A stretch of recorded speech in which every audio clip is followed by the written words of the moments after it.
Well, welcome to the second half of Drydock episode 351. So let's press on with the questions then. Time's a-wasting.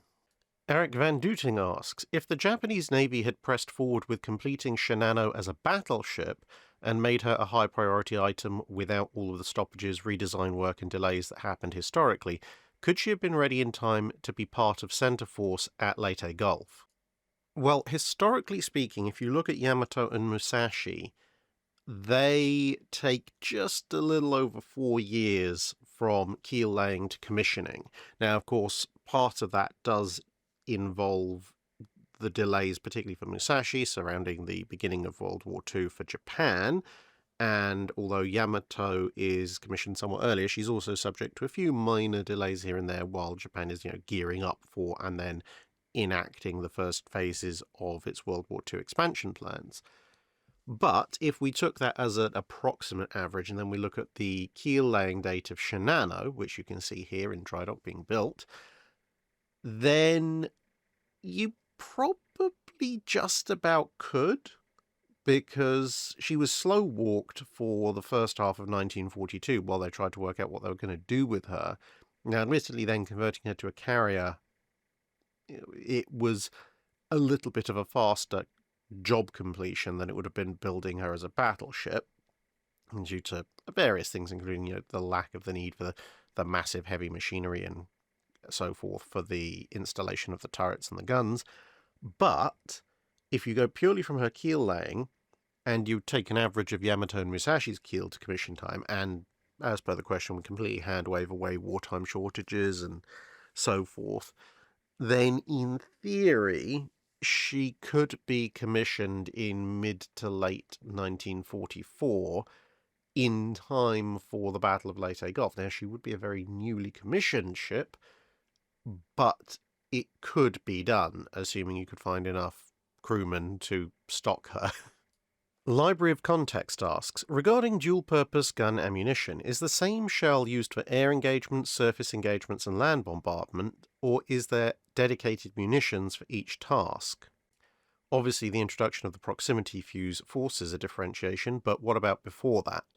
So, aside from specialist rounds like illumination rounds, star shell, that kind of thing, broadly speaking, the most commonly used dual-purpose guns during the Second World War would have at least two main types of ammunition. You'd have a high explosive or high capacity round, which was also your anti-aircraft round, and whether it was more specialized towards surface engagement, high explosive rolls, and also happened to be a big boom with some fragments that you could fire at aircraft, or whether it was more of a specialized anti-aircraft fragmentation round with a big charge that you would also use in surface engagements and shore bombardments when you needed a high explosive round, would obviously depend on the Navy and depend on the gun as well. But almost all dual-purpose weapons would also have access to a shell that was a bit more suited for surface engagements. Exactly what it was called, whether it was called semi-armor piercing or common or all sorts of other things, it depended on the Navy, but broadly speaking, that other kind of shell was more optimized for punching through the side plating of a ship and then detonating inside. It's almost never a full AP round because, frankly, a 4.5 or 5-inch AP round is a little bit pointless, but it would have some properties of that sort of round, hence semi-armor piercing probably being the best descriptor if you wanted to use one across the board. So things like a base fuse instead of a nose fuse, a slight delay on the fuse, and perhaps a slightly more optimized shell body construction rather than just here's a big can of explosive. And of course, even for your high explosive or anti-aircraft round, which role you were using it in would depend very much on the fuse you put on it. So before the VT fuse, if you put a mechanically timed fuse on the shell, then you're probably using it as an anti-aircraft shell. If you put a contact detonation fuse on the nose, then you're probably using it in a shore bombardment or surface engagement role.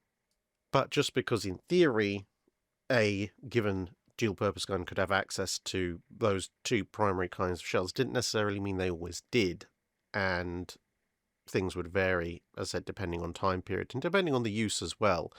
So, for example, the British convoy escort converted merchantmen that were turned into anti-aircraft escort ships or submarine depot ships or something like that, they would only have high explosive or anti-aircraft shells aboard. No one gave them semi-armor piercing shells because, well, if they were ever in a situation where they needed them, flinging high explosive was probably going to be about as effective. And if you didn't need them, then, well, it's better to have more anti-aircraft purposed shells, because that's generally what you're going to be using the guns for. And similarly, when you look at, again, for example, with the British aircraft carriers, at the start of World War II, British carriers 4.5-inch guns carry mostly high explosive anti-air shells, but they do have a stock of semi-armor piercing shells. By the time of the British Pacific Fleet, they've taken the semi-armor piercing shells away and given them essentially exclusively anti-aircraft shells, with a handful of, star shell and that kind of stuff as well. Smelly Kaka asks, a few sources, notably Garski, Julian and Duran, say that during the torpedo attack from Victorious, Bismarck's helmsman struggled to hear his captain's orders and so was apparently forced to steer the ship on his own initiative. Sources aren't that consistent about the extent to which he did this, or if it happened at all. What's your opinion on it? And on the general theme, can you mention any notable examples where a competent job by somebody much too junior to be doing it was important to a positive outcome? So I had a quick look through various creditable and well-reputed sources about Bismarck, various books and interviews and so forth, books by good authors, including, of course, the Garski, Julian and Duran's one. And I think that Hans Hansen, the Bismarck's helmsman, definitely was steering partially on his own during the attack by Victorious's aircraft. Part of it can be derived from the fact that he was awarded a fairly high medal in the aftermath, which you don't do to someone who's just following orders. So certainly the command echelon of Bismarck seems to have thought he did something quite extraordinary. But also, interestingly, the more reputable the source and the more comprehensive the source, the more and more this incident is mentioned. And specifically, actually, the number of them go into detail about the fact that, the command staff and Hansen are somewhat separated, which would make things difficult. At the best time, you would have to yell.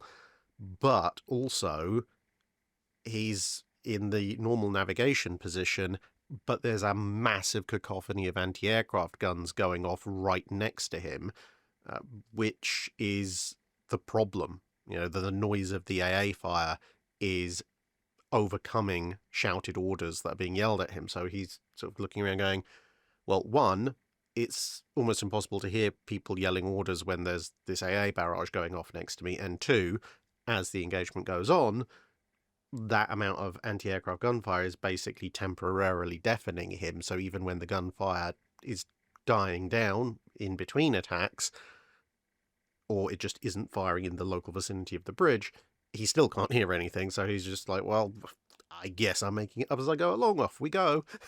And mostly, to be fair, does a pretty good job of it. I mean, Bismarck only takes a single hit, and as Baron Mulheim von Reichberg mentions, very, very luckily for Bismarck, it's a near-surface runner, so it hits the armour belt rather than deeper down in the ship. And to be perfectly honest, when it comes to Bismarck, it's actually one of the easier incidents in my mind to lay to rest, partly because there's no contradictory statements to it. The ones that go into more detail tend to mention Hansen being deafened by the AA fire and having to make choices on his own. Others just mention that he was there and he was manoeuvring the ship really well. They tend to be less detailed, and very précis coverages will just mention that Bismarck was manoeuvring. So there's nothing specifically that says anything contrary to the idea that Hansen was having to make up some of the manoeuvres as he went. And so we can, take a reasonable estimate that this is very likely to be true. Which is quite a refreshing change, actually, because a lot of the more controversial things about Bismarck, especially surrounding its final battle, was it sunk, was it scuttled, with people actively ordering, all that kind of stuff. There are accounts, obviously, that would indicate that, yes, this did happen, but there are also other accounts from survivors that indicate it didn't happen. Or at least didn't happen in the way that people who just read one or two exclusive statements by one or two exclusive survivors would indicate.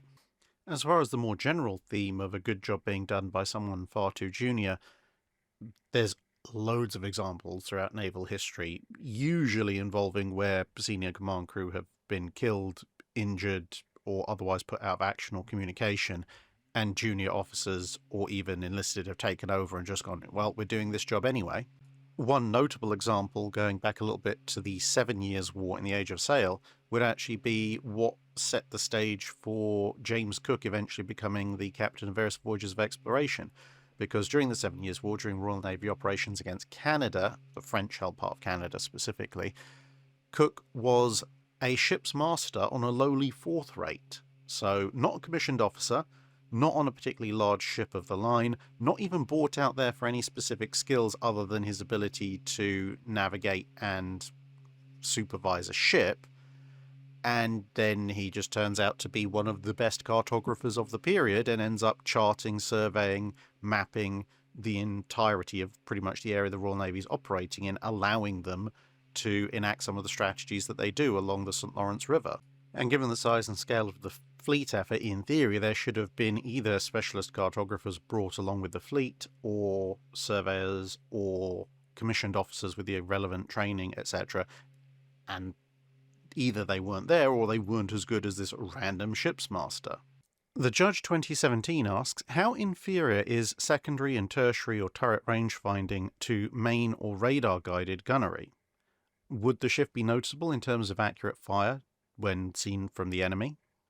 Very much depends on the ship, because ultimately the data is being processed, at least we're talking in the Dreadnought period, by the fire control computer, or the plotting computer, whatever you want to call it. So it's mostly about the quality of data being put in. The advantage of primary rangefinders, at least for the most part, tends to be twofold. One, they're normally mounted considerably higher, and two, they tend to be considerably larger than those found on secondary turrets or tertiary batteries if you have a split battery. And therefore, being able to see further because they're higher means they can engage at longer ranges, and they get a better view of the enemy ship. So a secondary or tertiary rangefinder won't be able to engage at quite the same distance, which obviously could be a problem if you're in a long-range gunfight. And secondly, because when you're talking about optical rangefinders, if your primary rangefinder system has a very wide base, then your level of precision and your level of accuracy, therefore the quality of the data you're feeding into the fire control computer, is going to be higher. And a smaller, narrower, literally, rangefinder with a shorter base is not going to return as accurate data. Now, again, at closer ranges, this might not matter so much because the level of quality of data will be good enough.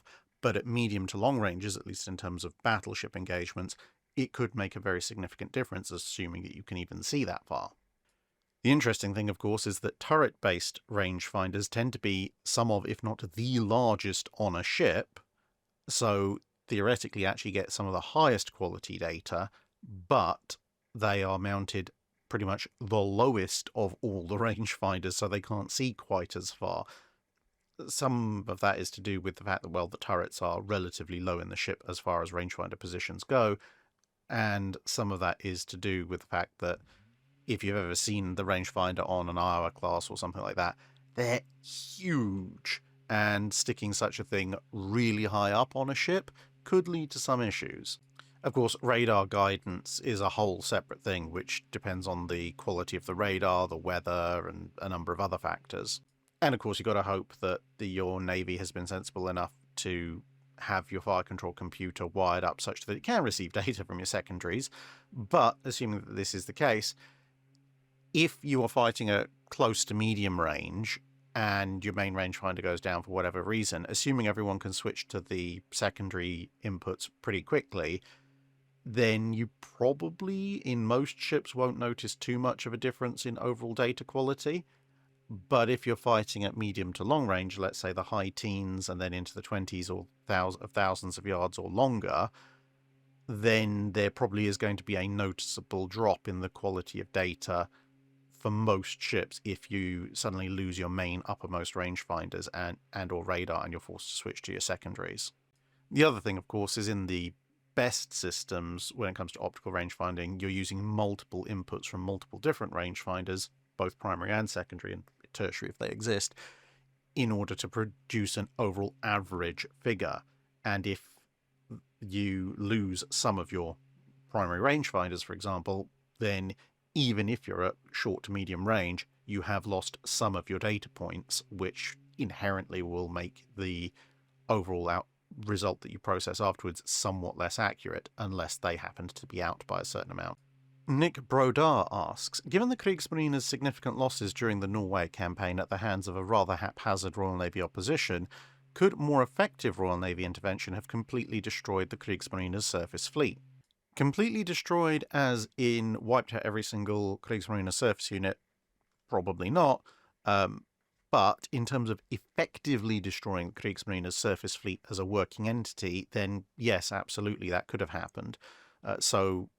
A minor example would be if Renown was left more alone by the Admiralty or given somewhat better information, so that Renown and her destroyers and the mine-laying destroyers, etc., just stayed pretty much where they were, because they would have been then in a position to intercept the Narvik attack force, so take out the 10 destroyers that are heading for Narvik before they get there. That saves Narvik and wipes out to a man, well, admittedly, a destroyer force that got wiped out to a man anyway, but without the Norwegians having to lose Norgay and Eidsvold and so forth.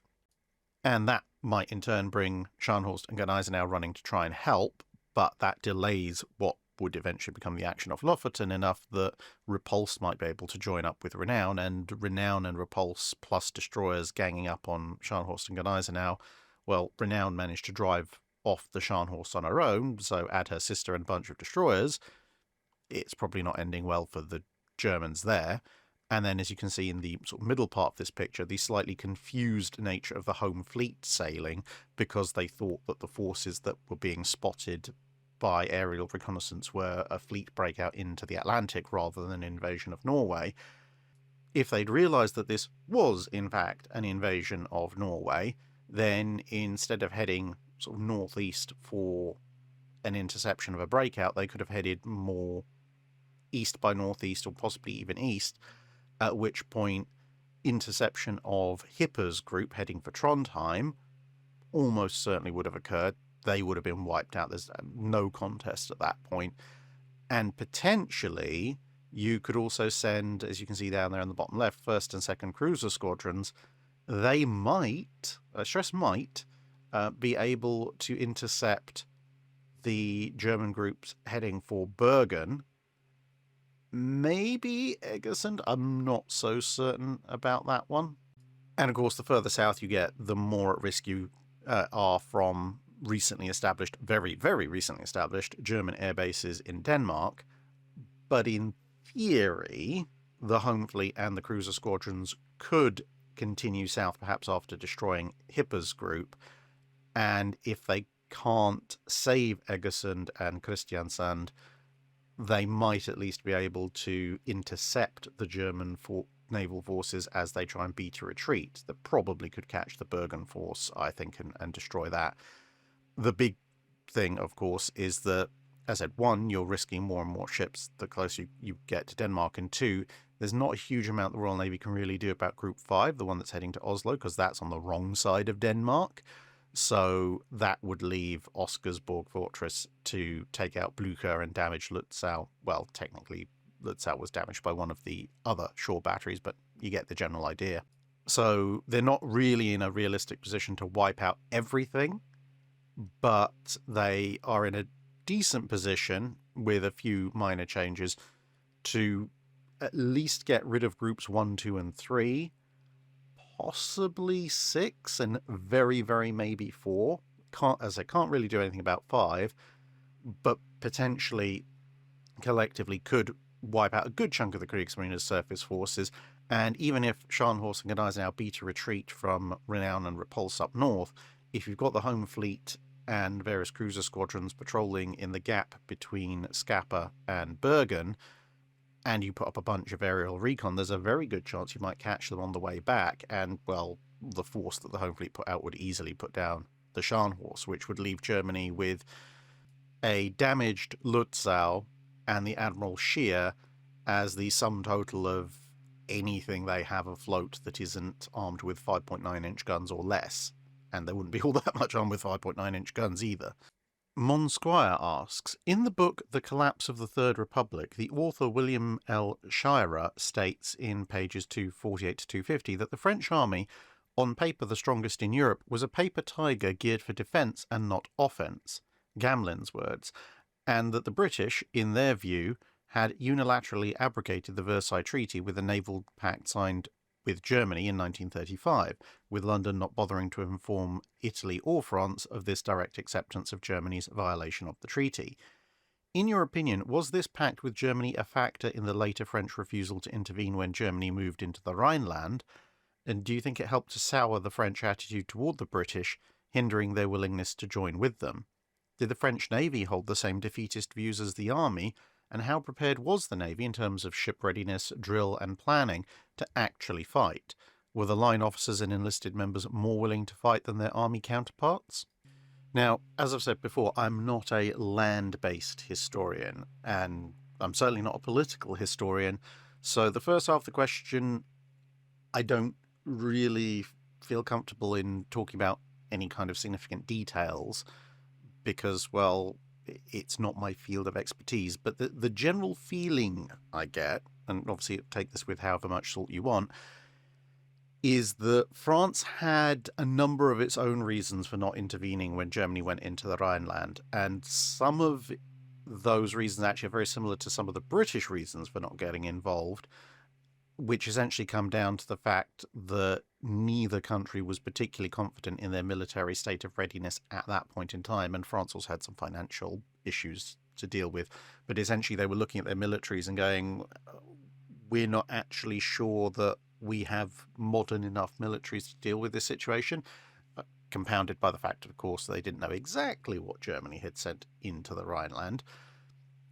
And so, you know, France was kind of, well, we'll go if Britain and Italy go, and Britain was going, we don't really want to go, and also the army really isn't in a fit state to go, so, you know, we're going to make some vague noises about maybe helping, but nothing concrete. You know, this whole, well, we've run down our military in the interests of financial expediency, and now there's a aggressive power taking bits of territory we'd rather they wouldn't, but we don't really feel we've actually got the military to intervene, so we're just going to make loud noises about sanctioning them and hope that they go away. Yeah, that's a pattern that repeats itself in history. But as far as the French Navy goes, certainly going into World War II, I would say if, and I stress if, you hold that the French army had relatively defeatist views, the French Navy certainly wasn't anywhere near as badly affected. The French Navy was quite eager in the late 1930s, in as much as they were looking forward to combat at all, but if it was going to come down to combat, the French Navy was actually quite eager to prove itself and take on the Germans with what they held fairly rightfully to be, you know, a superior fleet. Although some of the overall attitudes of the French Navy you probably see in the aftermath of Operation Catapult, with the attack on Mers El Kabir, the standoff in Alexandria, various incidents in British ports and so forth. And the general feeling I get from that is that the rank and file of the Marine Nationale were very eager to fight, and generally speaking, in all of those incidents, it seems to be the rank and file and the junior officers who are mostly in favour of keeping on the fight, and the more senior you get up the officer tree, the less and less enthusiastic they are about continuing a fight. And, you know, sometimes this gets reduced down to very crude, broad statements which don't help anyone, where, you know, some people on both sides of the argument will say, oh, well, you know, the French didn't want to fight. It's like, no, that's not true. And other people say, well, you know, the French wanted to stay home and guard France because potential German threats to their families or whatever. It's like, well, that's not true either. Some officers in the Marine Nationale certainly seem to have thought that way.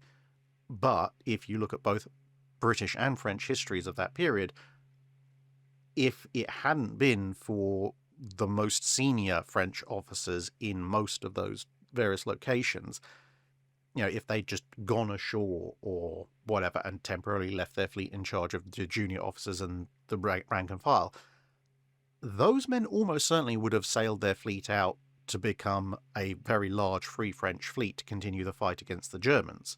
And even amongst the senior-most officers, there were some who were very much in favour of that kind of thing. As I mentioned before, there was the whole incident where the Vichy French government was desperately flying out replacements for senior officers, both military and civil, down into Car, because they were terrified that if they didn't get someone in there ASAP, that Richelieu would just sail out and join the British. The only sort of toe I would dip into the political field of things is that my feeling, and again, this is a feeling because, not a political historian, I think that the perceived betrayal and affront of the British unilaterally concluding the Anglo-German naval agreement seems to have been far more keenly felt by the most senior French officers and French politicians, and sometimes in the case of people like Darlan, the line between politician and military officer was very, very blurred. And they seem to have taken that considerably more personally than perhaps professionally. And the further down the line you went, there may be some generic kind of, oh, well, what do you expect of them kind of feeling. But it doesn't seem to have very broadly translated down the line as into a general anti-British sentiment amongst the rank and file, certainly in the Marine Nationale. Explicitly Implicit asks, if naval projectiles were made with today's standards and measures, such as ballistic coefficients, length to width ratios, ERFB design, potential rocket-assisted propulsion, high muzzle velocities, etc., etc., what ranges are theoretically possible with battleship-sized shells? Well, almost anything, really. I mean, when you're talking about battleship-sized shells, there's an awful lot you can do. There's a reason I've got the picture of the harp guns here, because, I mean, ultimately, what is the harp gun? It's a couple of US Navy 16-inch guns stacked one on top of the other, bored out, and then fired, and you can literally fire a shot to pierce the heavens, i.e. this thing can fire a shell into space, or at least past the internationally defined boundary of space, i.e. more than 100 miles above the planet. At which point, given that this is not exactly modern technology, I mean, okay, it's perhaps 110 caliber gun is a little bit impractical for mounting on a battleship, but as you mentioned, there's a whole load of other stuff we can do with shells these days.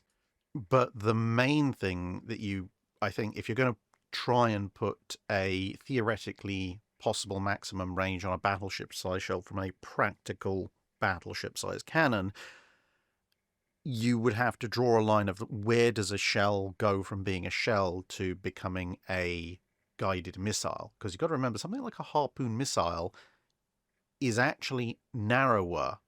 It's just over 13 inches wide, so it's actually narrower than a 16-inch gun barrel. So you could just make a gun-launched version of the harpoon missile. And, well, that's got a very, very long range. But you could make a 16-inch diameter missile, bigger than the harpoon, and fire that. And that would go, presumably, a very, very long distance, especially using modern tech. But at that point, you're using a battleship gun to fire a missile rather than a shell. But then if you do put rocket-assisted propulsion on it, if you do put a guidance package on it, well, at what point does the shell become not a shell but a missile? Because if you're going to fire, let's say, even a very basic modern ballistic designed projectile with some rocket-assisted propulsion, you're almost certainly going to be able to range out into the hundreds of miles quite comfortably. And realistically, at that point, it doesn't matter how precisely you aim your gun. You are not going to hit a target just through a simple ballistic arc at that kind of range, because there's far too many things that can interfere with the exact flight path on its route. At which point you need some kind of guidance system. But if you need a guidance system, you also need a way for the shell to enact what that guidance system is telling you, which means you need a control surface. And at that point, if you have rocket-assisted propulsion and control surfaces and a guidance package in the nose, well, haven't you just created a missile? Because that's effectively the same kind of principles that most modern air-to-air missiles use. Rocket burns out, coasts ballistically, guidance package, control surfaces, etc., etc. Ramjet missiles, somewhat different. They keep continuous power, but the majority of modern air-to-air missiles work that way, and we call them air-to-air missiles. So isn't that therefore also a missile?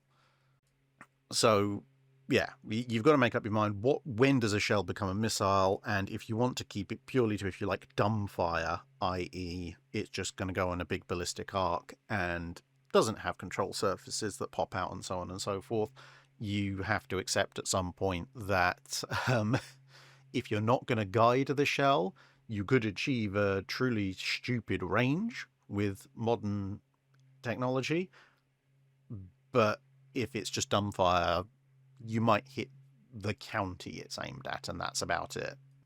Jellicoe Katz asks, why did we see the development of gas turbines for aircraft during the interwar period, but not the development of naval gas turbines? Wouldn't naval gas turbines be the next logical step after you develop steam turbines, the same way that jet engines are the next logical step once you've developed super and turbochargers? Would cutting out the boilers make energy transfer from fuel to motion sufficiently efficient to be attractive to a treaty-era capital ship? Well, interestingly, the gas turbine as a power-generating source actually is not that much younger than the diesel engine. It's around from the very end of the 19th century going into the early 20th century, but it faces a lot more challenges than the diesel engine in terms of efficiency, actually putting out more power than you need to put in. And once that's been overcome, there's a whole series of other challenges. Energy density and efficiency being one of them, much like diesel's faced. Just because you're generating more power than you're putting in doesn't necessarily mean it's all that efficient at doing it. And no, that's not breaking the laws of thermodynamics. That means you're just actually getting useful work out of the thing.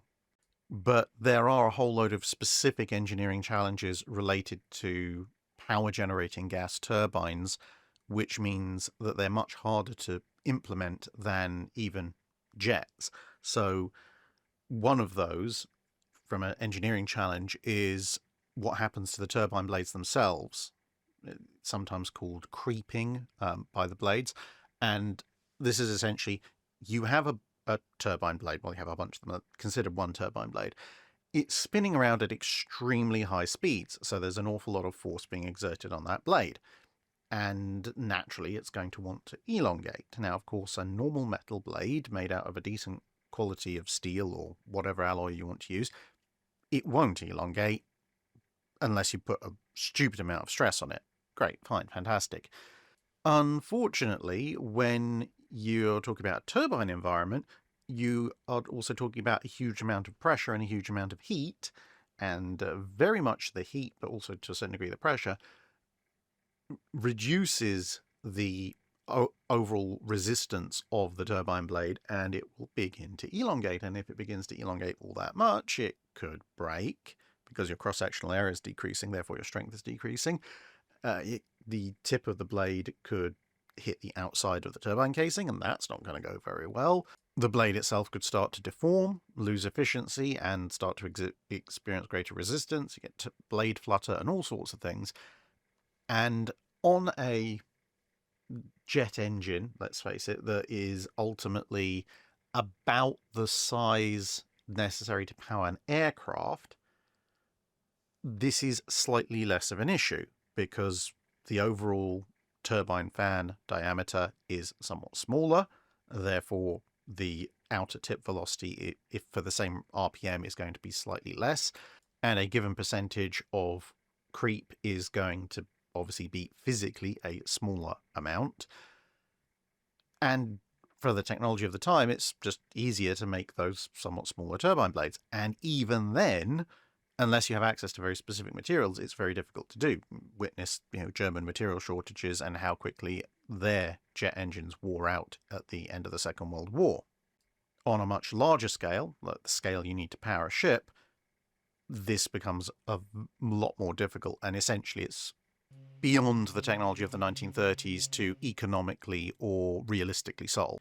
Although, interestingly, you do get the very first gas turbines powering ships immediately after the Second World War, but obviously there's been a whole lot of advance in the technology during the Second World War.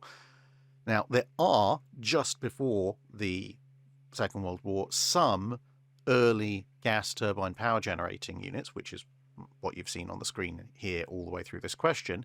However, they face a couple of restrictions. One, because they're land-based power units, they're built a lot more heavily, so essentially solving the problem of creep and other stresses and strains on the system by brute force, just overbuilding things, which obviously on a ship where you have a limited amount of displacement to go around, you don't necessarily want something that's not particularly energy dense compared to its mass.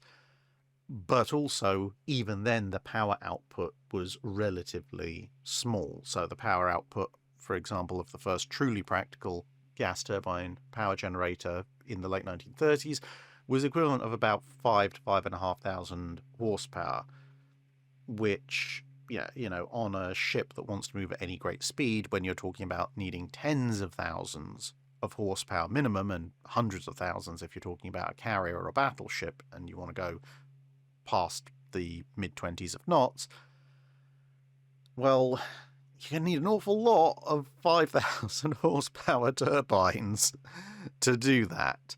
So better to just stick with the steam turbine tech, at that point at least. Zeranami asks, about how much displacement did the aircraft facilities of treaty-era cruisers take up? Unfortunately, there's no general answer because there's a lot of variables to take into account. So you've got, for example, what type of aircraft? You know, how big is it? How heavy is it? That's going to affect things. And of course, how big and heavy the aircraft is going to affect how large a hangar you're going to need, if you're going to have a hangar at all. That, you know, not having a hangar is an option. It's also going to affect how heavy a catapult you need, because a bigger, heavier aircraft needs a bigger, heavier catapult. Also, a bigger and more capable aircraft might have more equipment associated with it. You know, it might be given depth charges and bombs that a lighter aircraft might not be, or might be given lighter versions of. How many aircraft are you going to have? How many catapults are you going to have for those aircraft? You know, a single light biplane on a light catapult with no hangar is going to use up considerably less displacement than two much larger aircraft, each with their own separate catapult and a fully enclosed hangar and all the equipment and armament to go with them, for example. And then, of course, you've got things like some of the US interwar heavy cruisers, which carry considerably more than 2 or 3 aircraft. And then, likewise, you've got the cranes to haul the aircraft back aboard, although sometimes you can lose that displacement in the fact that they can also be used as boat cranes, so not strictly purely aviation facilities. So you can run a huge gamut of displacement effects, but to give you some idea, the weight saving affected by removing aircraft and associated aircraft equipment from HMS Belfast during her wartime rebuild was recorded as having saved 190 to 200 tons, although of course they did retain the hangar structure, they just repurposed it. So something like an Arethusa class with one small biplane stuck on a catapult amidships and no real hangar facilities, you might be looking at a total effect in the high tens of tons. But something like a New Orleans class with 2 heavy catapults, 4 aircraft and hangar facilities, plus bombs and all of that and fuel storage, you might be looking at a couple of 100 tons or more. Coneled asks, in 53 Days on Starvation Island, there's an account of the Cactus Air Force taking out a Japanese convoy, which was apparently coming down the Solomon Islands via small craft and things of that nature. Could you provide some more details about this convoy? Unfortunately, I'm going to have to ask you to be a little bit more specific. So in next month's Patreon Drydock, obviously now you get 2 questions. So you get a follow-up to this one and then whatever you want to ask next month. Simply because the Cactus Air Force attacked quite a few Japanese convoys, including a number that were made up largely of small craft. And, well, 53 Days on Starvation Island does actually cover quite a few of those various attacks. So unfortunately, the old meme of, do you have any idea how little that narrows it down? Yeah, the Cactus Air Force attacked several convoys which could match this description. So if you could give me a page number reference or a date reference, then I can tell you about that specific attack. That would be very much appreciated for next month. Thank you. Matt Kidd asks, did any German U-boats out on patrol toward the end of the war just try and kind of keep a low profile and not die when it was obvious the war was lost, but before the official surrender orders came down? And if so, how early was this sort of quiet quitting happening? I'm not directly aware of such occurrences. The problem is, if you look at the patrol reports, a lot of the patrol reports for U-boats in the last, let's say, 6 to 8 weeks of the war, so what that'd be March, April, May, a fair number of them are going out their way to find and attack enemy ships, regardless of how close it is to the end of the war. On the other hand, there are a bunch of U-boats that go out there who are out in similar areas for similar amounts of time who end up not attacking anything.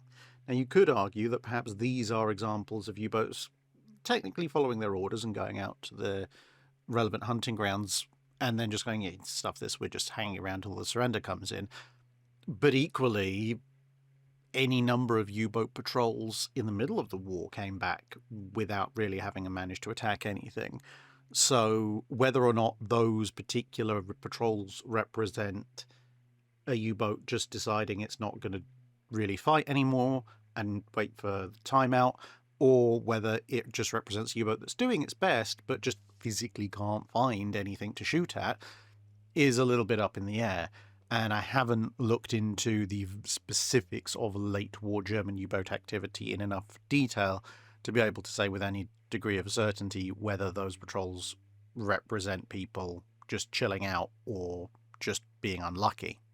But given human nature, I would probably anticipate that there were at least 1 or 2 U-boats who just decided to wait out the war.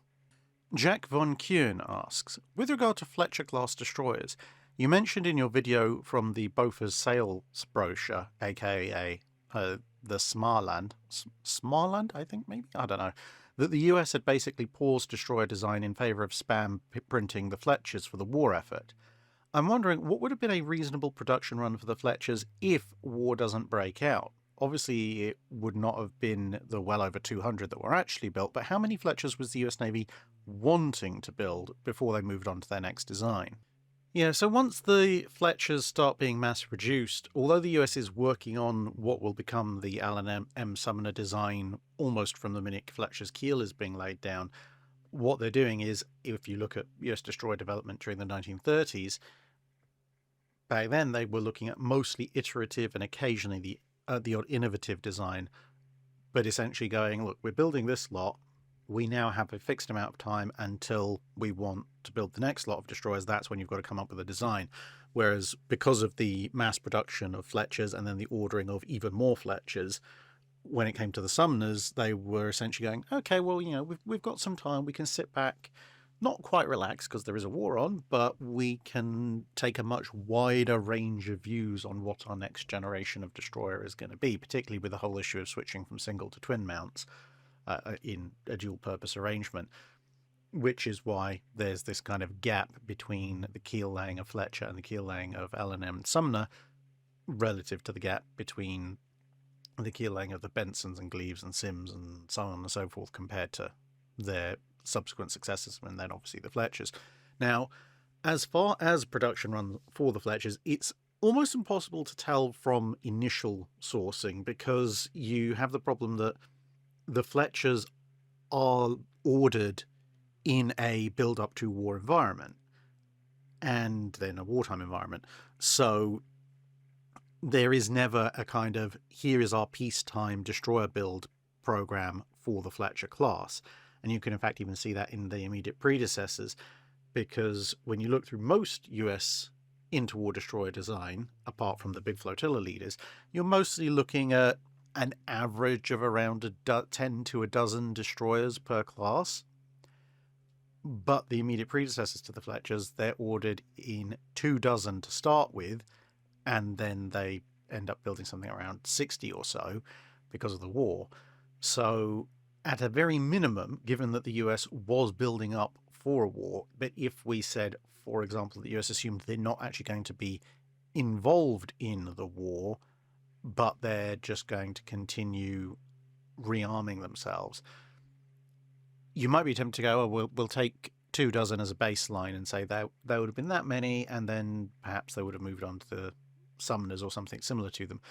But the problem is that not only are the Fletchers the next generation of destroyers, they're also the first generation of destroyers that the US is designing that are pretty much free of treaty restrictions in terms of size and displacement. So they're much more capable than preceding designs.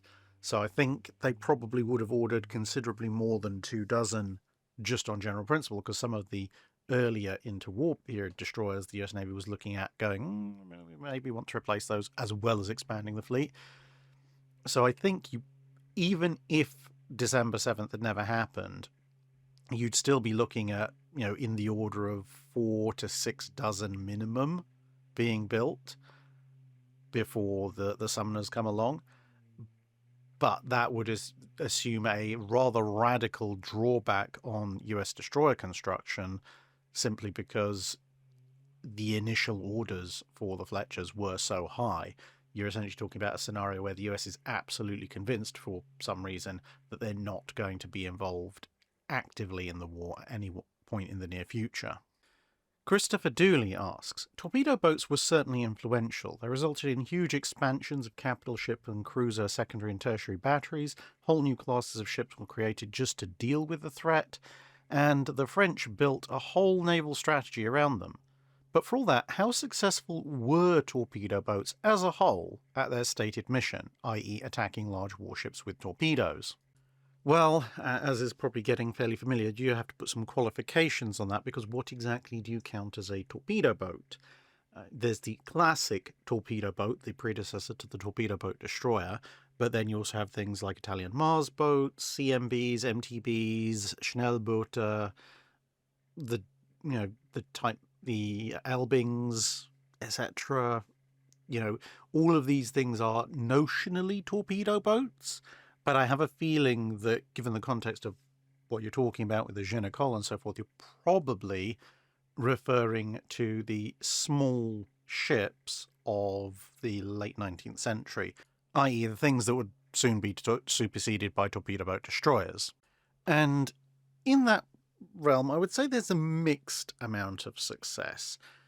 Some of it is a little bit difficult to determine, because very often torpedo boats were acting in concert with a larger fleet. So, for example, in the Sino-Japanese War, Japanese torpedo boats had a degree of success in their various assaults, but some of their assaults were damaging but not sinking assaults, and some of their assaults where the ship eventually did sink were either immediately before, immediately after, or in concert with more regular gunfire-based assaults from larger ships of the Japanese fleet. So in that context, if they made a hit, you could say that is a successful use, but then crediting which particular ship with the target actually sinking is a bit more difficult. Of course, the Japanese made extensive use of their torpedo boats in the Russo-Japanese War. Now, in terms of sheer numbers of ships sunk by Japanese torpedo boats in the Russo-Japanese War, you could say they weren't particularly successful because their total kill count is relatively low, but their total hit count, including ships damaged and ships sunk where they assisted, that's a lot higher.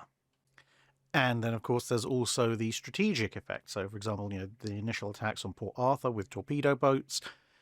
Okay, that's not massively successful in terms of actually permanently sinking lots and lots of Russian ships, but the strategic effect in all the damage, as well as with the occasional sinking, but a lot of the damage that they do, paralyzing the Russian efforts to respond in the initial portion of the war, allowing the Japanese to get the strategic initiative and so forth, that's a much bigger effect.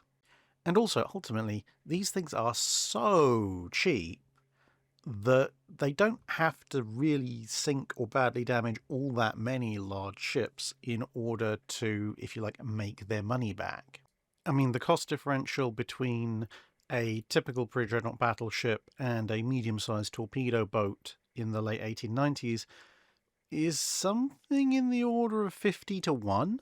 So if you end up buying 50 torpedo boats, but you only ever sink one battleship with them, even if that battleship sinks all of your torpedo boats in return, you've actually made your money back.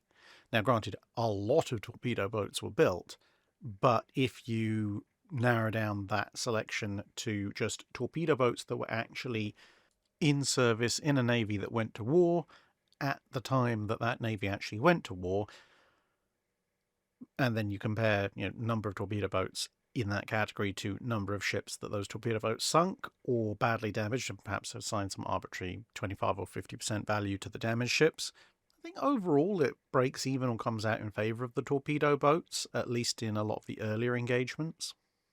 The problem, of course, is all the engagements where the torpedo boats either aren't present or can't do anything because of the sea state or the time spent at sea or various other factors.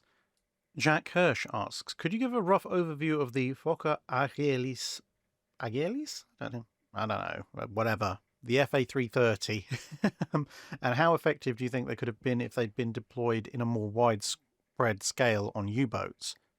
So the FA-330, it's kind of a halfway house between a manned kite and an autogyro.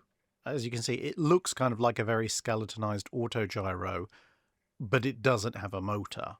So, yeah, it's a kite-gyro. And the idea here is that as the U-boat goes forward, it obviously generates airflow, which causes the rotors to rotate, which makes the thing have lift, which means up it goes on the end of a cable, and now you have a nice overview of your surrounding area, and you can report back down to the U-boat that if there are any steamers nearby, which is all well and good. Now, if they'd been deployed more widely on U-boats, would they have been effective? Honestly, I don't think so. For one main reason, and that's time period. If German U-boats had had these things to hand right from the very start of the war, then I think there could have been a period, especially in the mid-Atlantic, where they might have been very useful. Unfortunately, by the time they're actually introduced in the middle of the war, Allied ships have plenty of radar, and there's also a fair degree of air cover, but the radar especially. And, well, yes, it's small, but at this point you're talking about radar that can pick up periscopes and snorkels. A somewhat larger thing with, that nice big flat tailplane and a bunch of massive rotating blades, that's going to show up on radar pretty darn easily. And of course, patrolling aircraft spotting it would also be a potential risk. And so deploying it on a more widespread scale, it's just going to make spotting the U-boats easier, and thus result in more sunk U-boats much faster. As I say, wind back to 1939-1940, when radar isn't quite as good and nowhere near as widespread, and there could be some utility, but for the time period it was introduced in, there's a reason the Germans didn't deploy it more widely. Prusi Antica asks, to keep technology from going into totally speculative realms when talking about alternate history, I often find it's assumed that the lessons of the previous war or various treaties were accepted as they were in our timeline. At the risk of oversimplifying things when it comes to the post-World War I period, the Washington naval treaties cut down all the post-Jutland battleship and battlecruiser programs, and the naval powers refocused their development on carriers and submarines as a result. My question is this: what is the smallest or economically least damaging war in an alternate history World War I scenario that a writer could get away with and still convincingly have both the interwar carrier and submarine developments, while also having a Jutland-type battle to teach the various lessons that would lead to the design of the G3s, the number 18s, etc., but without any subsequent treaties getting in the way? Would it still be a war between the major powers, or a proxy war that everyone plays observer in? Well, I think if you want all of those lessons, it's got to be a major war between major powers.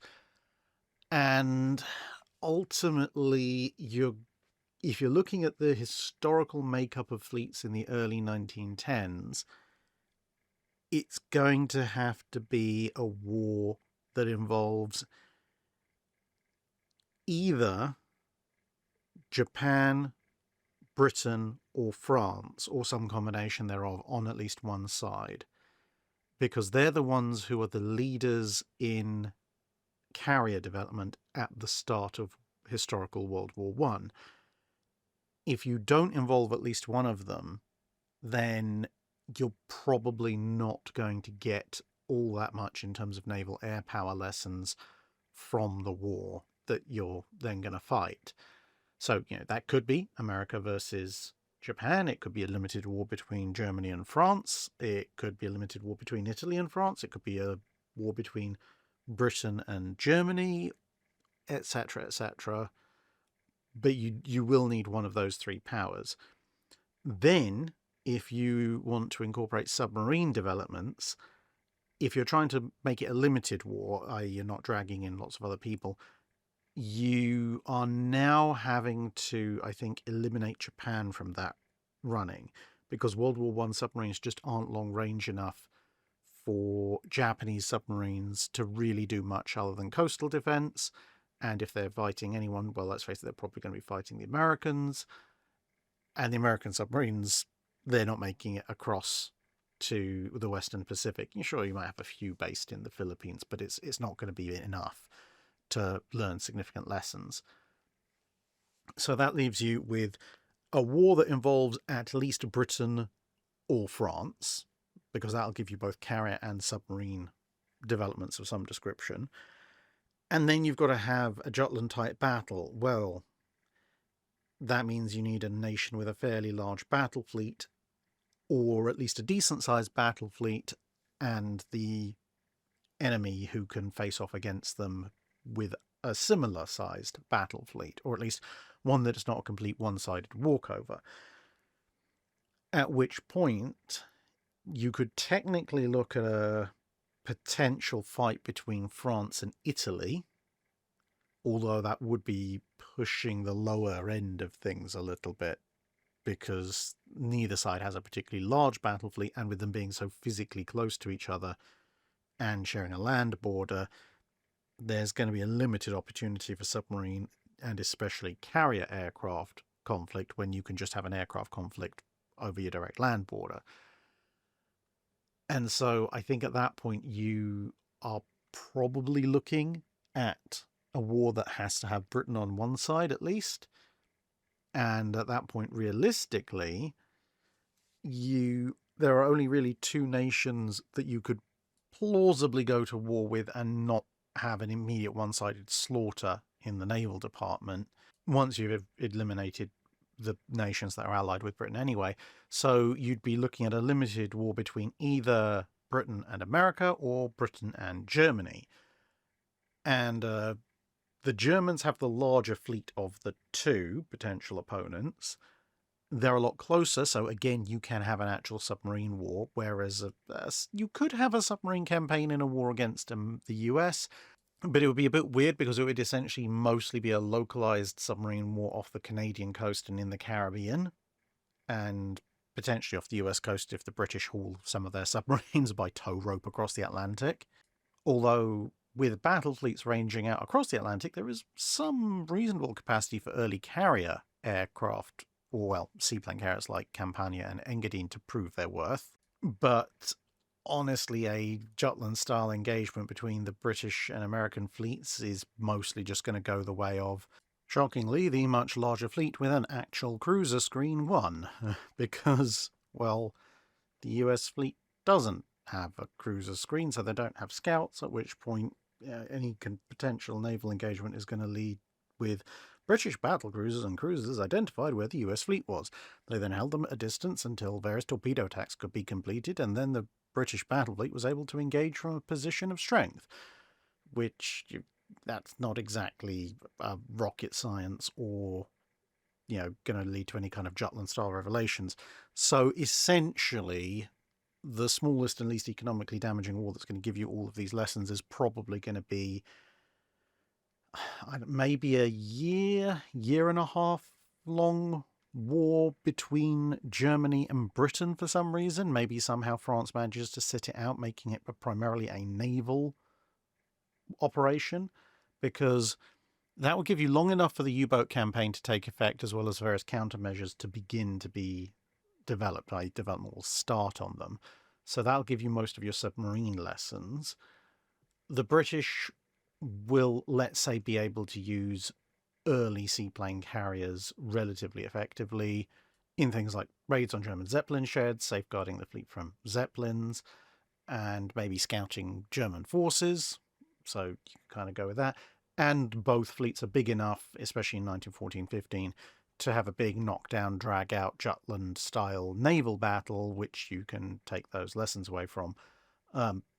But given that it's a primarily sea-based conflict, with Britain presumably following its old wartime rules of gobbling up all the colonies, and maybe Japan getting in on the action as well because they want a few of Germany's Pacific colonies, then you could conclude with maybe Germany suing for peace in late 1915 on the grounds that, well, without a major land war to fight, they haven't got any major victories to point to, and if they've lost a bunch of their colonies and not gotten the better of a Jutland-style engagement, there's not a whole lot they can do at that point, because Britain will have an even tighter economic blockade on them, and unless they want to sail out and lose another big naval fight, they can just slowly sit there and die of starvation while Britain absorbs pretty much the entire German overseas empire. So that would be a war of a scale where you could theoretically just about get the various lessons that you get from historical World War II in, even if you would have to do a little bit of finagling to cram them all into a year and a half or so. But the scale of the navies and the operational theatres is there just enough to maybe get them to occur. Gabriel A. Hawkins asks, could you explain your position with respect to the sinking of HMS Victoria, especially when it's realised that there were two other near collisions? The known reluctance of junior officers to question orders would have been precisely why such an order should not have been given. Also, apart from the manoeuvre itself, what is the justification for the short distance between the ships? I've always felt like this incident was so poorly conceived it could only be explained if Commander Seymour had given the offending orders from the deck of the Kamchatka.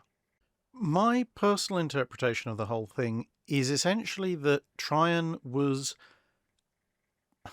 not intending the pun, but trying to engender such a colossally, obviously inept, obviously due to lead to disaster circumstance that his men couldn't possibly do anything else but think for themselves to preserve their own lives apart from anything else, and, therefore show some initiative. Tryon was not an inexperienced commander. If you look at his record in fleet exercises and so forth, he was a very, very able admiral, probably one of the best the Royal Navy had at the time. And interestingly, when you look at how he conducts his fleets in the various naval exercises, there is a consistent theme of he has an overall plan. He tells everyone what his overall plan is, but he splits up his forces in such a way that various officers that are his subordinates have to think for themselves in order to properly execute his plan, because he tells them what he wants them to do, but by putting them off on their own in a detached unit, it means they are forced to respond to the enemy as the enemy responds to them, and they can't reference back to Tryon. So there's this consistent theme throughout all of his service as a flag officer of desperately trying to beat into his subordinates' heads that you do occasionally have to think for yourself and modify or discard orders when they are too dangerous. Now, that would be a good working theory for the incident, but the thing that tips it over from Tryon somehow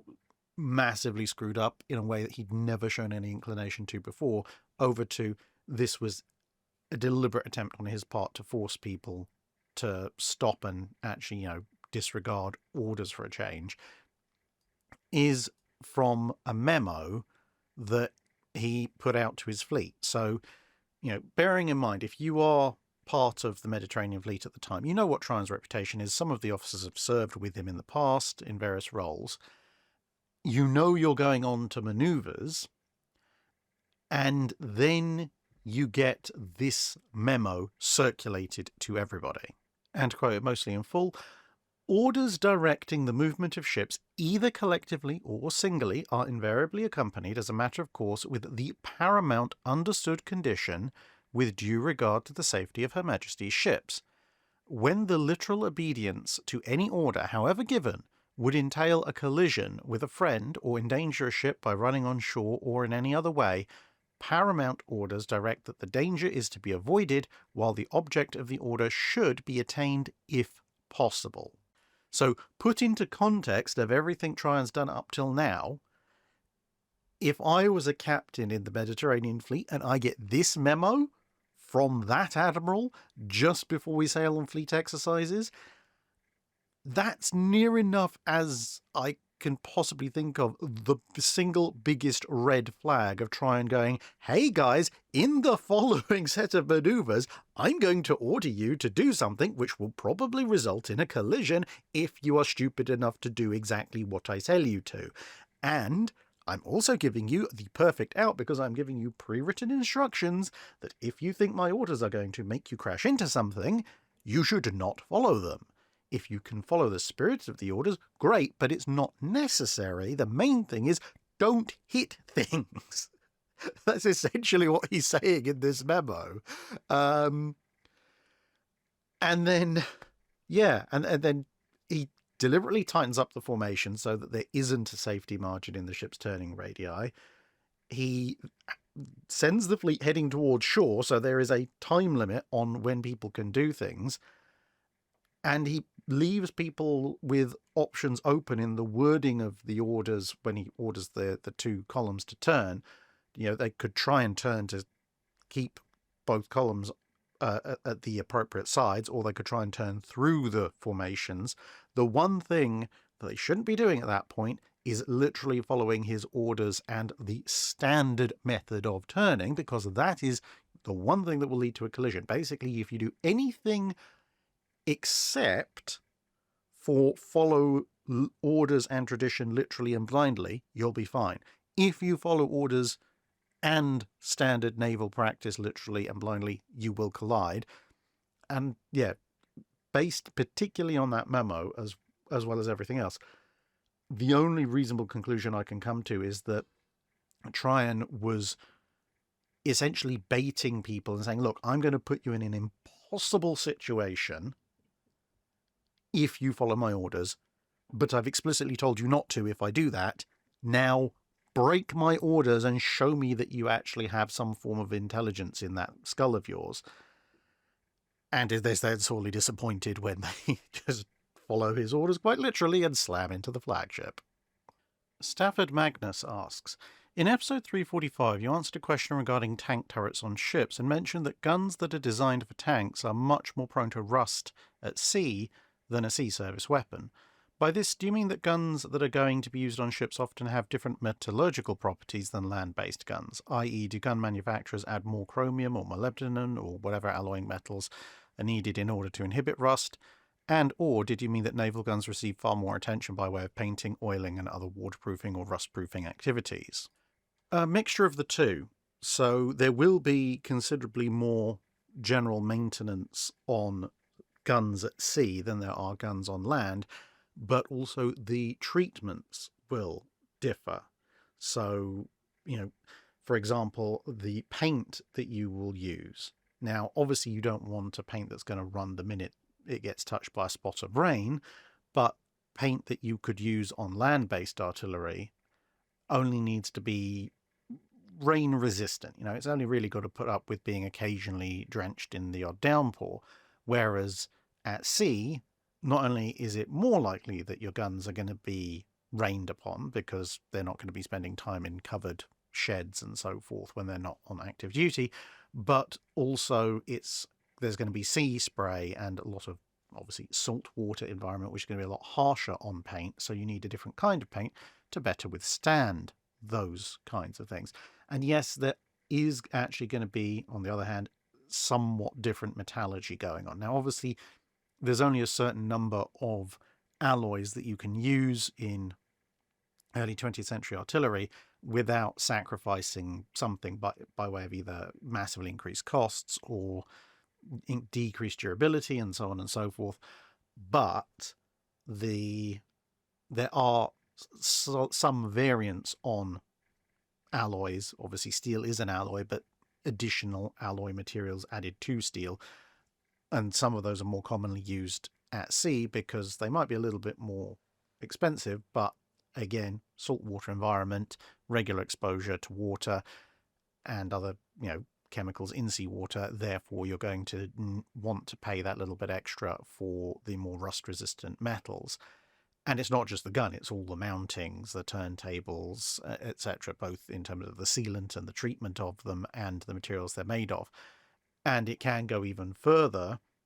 So, for example, when you come to submarines, you will have submarine-rated weapons, and ostensibly they might be similar. So taking the US, for example, you might have a 5-inch 25 or a 5-inch 38 on a sub, but a specifically designed submarine issue 5-inch 25 or 5-inch 38 will be a little bit different from one that you would find on a carrier, like here, for example. Usually there'll be a lot greater amounts of chrome involved, for example, chrome linings, etc., because that kind of gun is going to spend a good chunk of its career actually submerged in the water, not just being soaked by spray from the water. So submarine mounted guns have to go through a whole extra stage of preservation treatments and materials, even more than surface-based guns do, which in turn are going through more materials choices and more preservative choices and maintenance choices than land-based guns are. Gallias of Martinengo ask, what is the highest altitude from which an aircraft has scored a hit on a ship at sea with unguided bombs? It's a little bit difficult because quite often, well, I say quite often, in the rare circumstances that a ship at sea has actually been hit by level bombers, i.e. a ship that's in some way, shape or form manoeuvring, it's surprisingly difficult to find what altitude those bombers were actually at, other than high. And then you can kind of infer roughly what altitude they should have been at from that respective nation's pre-war attack profiles. But obviously that only gives you a range of where they theoretically should have been. It doesn't actually strictly tell you what altitude the aircraft was actually at, or, whether they were even following procedure at that point. And trying to work it out from the flight logs, if they exist still, and if you can find them, is still harder, because obviously a lot of the time level bombing crews would report hitting something when in fact they hadn't hit anything. So my sort of thumb in the air and maybe chance by arm estimate would probably be the hit on the Mutsuki, which I estimate, based on the surrounding reports, was probably done at 10 to 11,000 feet. And, okay, fair enough. Mutsuki was barely moving, but she was still moving. But I would reckon is probably in the competition for highest altitude of a ship that was underway in some way, shape or form, being hit by an aircraft using an unguided weapon. So not a Fritz X, because that's a guided bomb, not Arizona, because she wasn't moving, etc., etc. But I suspect that those who are far more versed in aviation history than myself might have a little bit more information to offer. My mum's basement needs more windows asks, the US Navy famously determined that the Japanese designation AF referred to Midway Island, and so was able to position its carriers in an optimal position to sink the 4 fleet carriers that Japan had dedicated to the operation. But it seems a bit strange that the Japanese would use Roman characters rather than something from their own orthography to designate targets. Did they in fact do so, and if so, why? You do come across this a fair bit, where you've got things like Operation C, Operation MO, Target AF, etc. But you've got to remember a few things. Firstly, the full Japanese language, at least in the radio transmission capabilities of the period, couldn't really be enciphered and coded. So they had to develop a essentially Romanized version of Japanese to encipher and transmit with Morse code and so forth anyway. So at that point, they're already using Roman characters to a greater or lesser extent. And then if you use, since you're already using those characters, if you use Roman characters, which most Japanese naval officers will have learned at some point or other, given the time point in history that they're at that stage, then not only do they not really mean anything in Japanese, thus increasing operational security internally, but because you're just using Roman characters, theoretically, to somebody who is reading your message who doesn't know what it refers to, it doesn't give away any clues. Because if you're using your own language, there might be the temptation to adopt a code name for a given operation that's an oblique reference or clue to either what the operation's going to be or what target you're going after, etc., etc. And given that Japanese is a relatively descriptive and poetic language, that actually increases the risk even more so than it would with a English language transmission. And of course you could have randomly generated names, which becomes very much a thing in the Cold War for the NATO powers. But the Japanese just decided, well, if we just use single letters or letter pairings from the Roman alphabet, they could mean anything. There is no contextual clue within that reference as to what it could possibly mean. And yeah, that, as I said, that increases operational security quite a bit. And it's only when you have thoroughly compromised the code system that you can actually start to guess what these things mean. And even then, you can actually see the operational security fully working, because the Americans had compromised the Japanese code, so they knew that the Japanese were looking at this target AF, but because it was so completely and utterly divorced from any kind of contextual clue, they didn't know what AF was. So they had to set up this whole deception of saying Midway's run out of water, putting that in open radio traffic, and then looking for when the Japanese say, oh yes, AF has run out of water. And they're like, right, therefore AF must refer to Midway. But they've essentially had to force the Japanese to provide a contextual clue to them. At least that's my understanding of things. Yokosuka Girls Marine High School Training Vessel Harakaze asks, in period set films, some TV shows, and an awful lot of naval fiction, cutting out expeditions seem to happen with the Royal Navy almost always coming out with at least one ship, if not several. When was the last time such an activity was done by a naval crew, not counting the Granville raid by the Germans at the end of World War II? It is difficult to determine because traditionally a cutting out operation involves sending over a boatload of your men separate from your main ship to kind of sneakily row up to an enemy warship, or merchant ship for that matter, then board it, capture it, and either tow it or sail it away. And that does become more difficult as ships become larger and steam-powered. So you then start to see towards the end of the 19th and the beginning of the 20th centuries cutting out operations referring to sudden descents upon an enemy ship by a warship, which then leads to the enemy crew abandoning ship and that ship then being captured. So in that spirit, you could perhaps look at something like the capture of the weather ship Lauenburg in World War II, as seen here from the viewpoint of a boarding crew from HMS Tartar. That's described in a number of naval history books as a cutting out operation, although Tartar is a lot more actively involved than perhaps would be the case in a classic Age of Sail cutting out operation.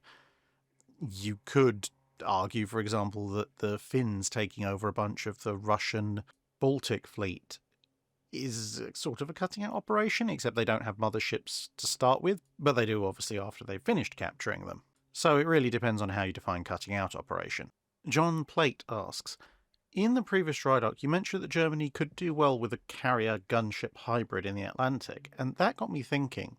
I've always thought the Tone-class heavy cruisers from the Japanese Navy would work well in the Atlantic. They're fast and could probably absorb destroyer and light cruiser grade gunfire, perhaps switching out the 8-inch guns with some 6-inch and adding more float planes would work. I know they're only float planes, but the British were using biplanes, so could you imagine they'd work out? As far as ships with offensive potential in Atlantic raiding scenarios go, the Tonneys aren't a half-bad choice. As you said, they're pretty darn quick. I personally would retain the 8-inch gun battery because the British do escort some convoys with heavy cruisers, so you will want that 8-inch gun battery to counter them. And, of course, it gives you a firepower advantage over the convoys that are escorted by just 6-inch or smaller ships. You've also got 5-inch dual-purpose guns, you've got torpedo tubes, so, you can keep yourself safe from most threats, at least long enough to run away, given that you can do 35 knots if there's a big threat out there. And you've also got, as I said, torpedoes to finish off targets if you don't want to expend shells, or vice versa. My only concerns with using the Tone or something very, very similar to it in the Atlantic environment is, of course, it doesn't have any radar, at least not in the early part of the war. So if it's going to be used by, let's say, Germany, if Japan builds a couple of extras and sells them to Germany, you are going to have to outfit it with radar. The other thing is that although it has a large float plane complement, as you can see here, there's no hangar for them. They're all just stuck out there at the back. In the Atlantic, I don't think those float planes are going to last very long, unfortunately. Rough seas, weather, etc., you're probably going to end up with a lot of those aircraft inoperable in, relatively speaking, short order. Also, being that they're Japanese scout float planes, they don't really have all that much offensive firepower at all compared to a cruiser carrier of the kind that I was describing in that previous Drydock. So they might struggle a little bit. For as long as the float planes, or at least a float plane, remains operational, that extra recon range will be very, very useful for a Tone or Tone type cruiser. But if you, say, moved some of the catapults even further aft, built a big hangar space and carried maybe 4 aircraft instead of 5 or 6 or more, you would get, I think, a lot more use out of them. And of course, with a cruiser carrier as opposed to a catapult-armed cruiser like this, you can get heavier payloads so the aircraft can actually do some attacking. Kyla Stern asks, "You're very vocal about your dislike for MacArthur. However, the general perception of him as a general seems to be very positive as far as I can tell. Is this a case of him being a good flag officer on land but bad in a naval context, a good tactician but bad strategist, or is he just overhyped in some circles? Or is it something else entirely?" MacArthur seems to be one of those people who, in the UK, we might call him a Marmite character. Oh, okay, you either love him or hate him, and there is nothing in between. And as far as I can tell, that seems to be just as much the case for land-based historians as naval-based historians. The land-based historians that I've seen discussing MacArthur or writing books about MacArthur, they're either very much in favour of him, at least in a World War II context, or they are kind of almost Spanish Inquisition levels against him. And neither side has much polite to say about the other. And I've gotten a few extensive, and to be fair, well-written, if somewhat angry emails about my perceptions of MacArthur. But be that as it may, obviously, as I said before, I'm not a land-based historian, so I leave the land-based historians to argue about MacArthur's specific capabilities as a general. I think his capabilities in the Korean War are somewhat more decidedly against. But again, that's my reading of what the land-based historians seem to think. But when it comes to looking at his actions purely from a naval standpoint, he, even if we assume that he is an okay to good or even brilliant land commander, he is absolutely not really any good at all in the naval field of things. Which, to be fair, that's not exactly surprising. He is an army officer. You can't exactly expect him to have a full and comprehensive grasp of naval tactics and strategy. But if I was to boil down my kind of objections to MacArthur into two main categories, it'll be one, he consistently seems to completely fail to understand exactly how naval amphibious operations work. Now, as I said, you can't really expect him to fully understand carrier battles and this kind of thing, but given that it directly involves troops, he should at least have some understanding of how amphibious operations, especially opposed amphibious operations, should work and what is and isn't plausible. A classic example of that is, in the run-up to the Guadalcanal campaign, the US Navy, in part, ends up committing itself to the Guadalcanal campaign to head off MacArthur's continued insistence that they round up what meager amphibious forces the US has at that point and throw them at Rabaul, which, if you think the Dieppe raid was bad, a 1942 Rabaul amphibious assault would be one of the nastiest slaughters of attacking troops in the entire campaign. I mean, it would make the Crete operation for the casualties suffered by the Fallschirmjäger look like a walk in the park. And the other thing that I think I would generally hold against him is simply the fact that, mostly through his ego, he ended up forcing the US to split the Pacific theater into separate operational areas just so he could have an area to go and play in and be in command of. And that causes no end of tension as he's constantly, well, for obvious reasons, trying to absorb as many resources as possible into it. And so Nimitz, as you can see here, Nimitz with MacArthur, is constantly trying to feed him enough forces, at least on a temporary basis, to actually accomplish the net goal of the US as a whole, while also keeping them on a relatively short leash so that MacArthur can't just squirrel them away somewhere or send them off on some harebrained lunatic scheme or completely sideline the central and western theatre of the Pacific, which he's constantly trying to do.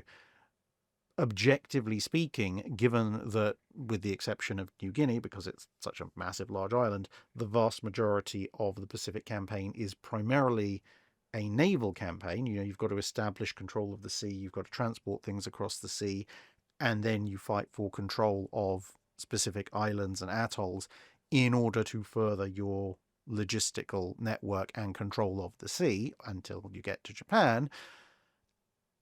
If you're approaching it from a purely rational perspective, the vast majority of the Pacific campaign should have been a grand, organized naval campaign where the Navy delivers the Army and the Marines to the agreed upon targets. You do need, obviously, to consult with the land forces, given that you're putting them ashore on various islands to fight and, in many cases, die.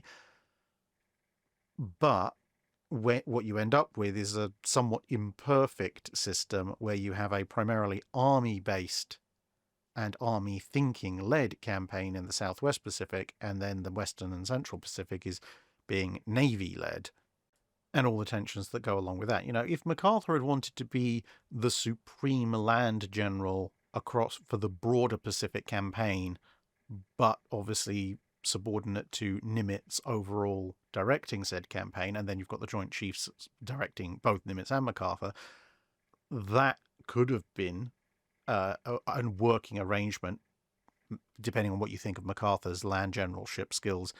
Doesn't necessarily have to be MacArthur, but that kind of arrangement could work in principle. But MacArthur was so determined that he should be the one in charge that we end up with these two, not quite, but almost separate theatres. Jack von Kuhn asks, if HMS Repulse survives, but Prince of Wales does not, and then after the fall of Singapore, Repulse is ordered to Pearl Harbor to be on long-term loan to the US Navy, what upgrades would the US Navy do to her, and how would she be used? For some in the US Navy, the arrival of Repulse on an extended duration loan to the US Navy would be kind of skipping for joy time, because you now have a large capital ship that is fast enough to actually legitimately and fully keep up with your aircraft carriers, so you have a nice big escort that can go anywhere with the carriers at full speed and can 1v1 a Congo fairly comfortably. Now, granted, there's only one of her and there's 4 Congos, but it's a step in the right direction.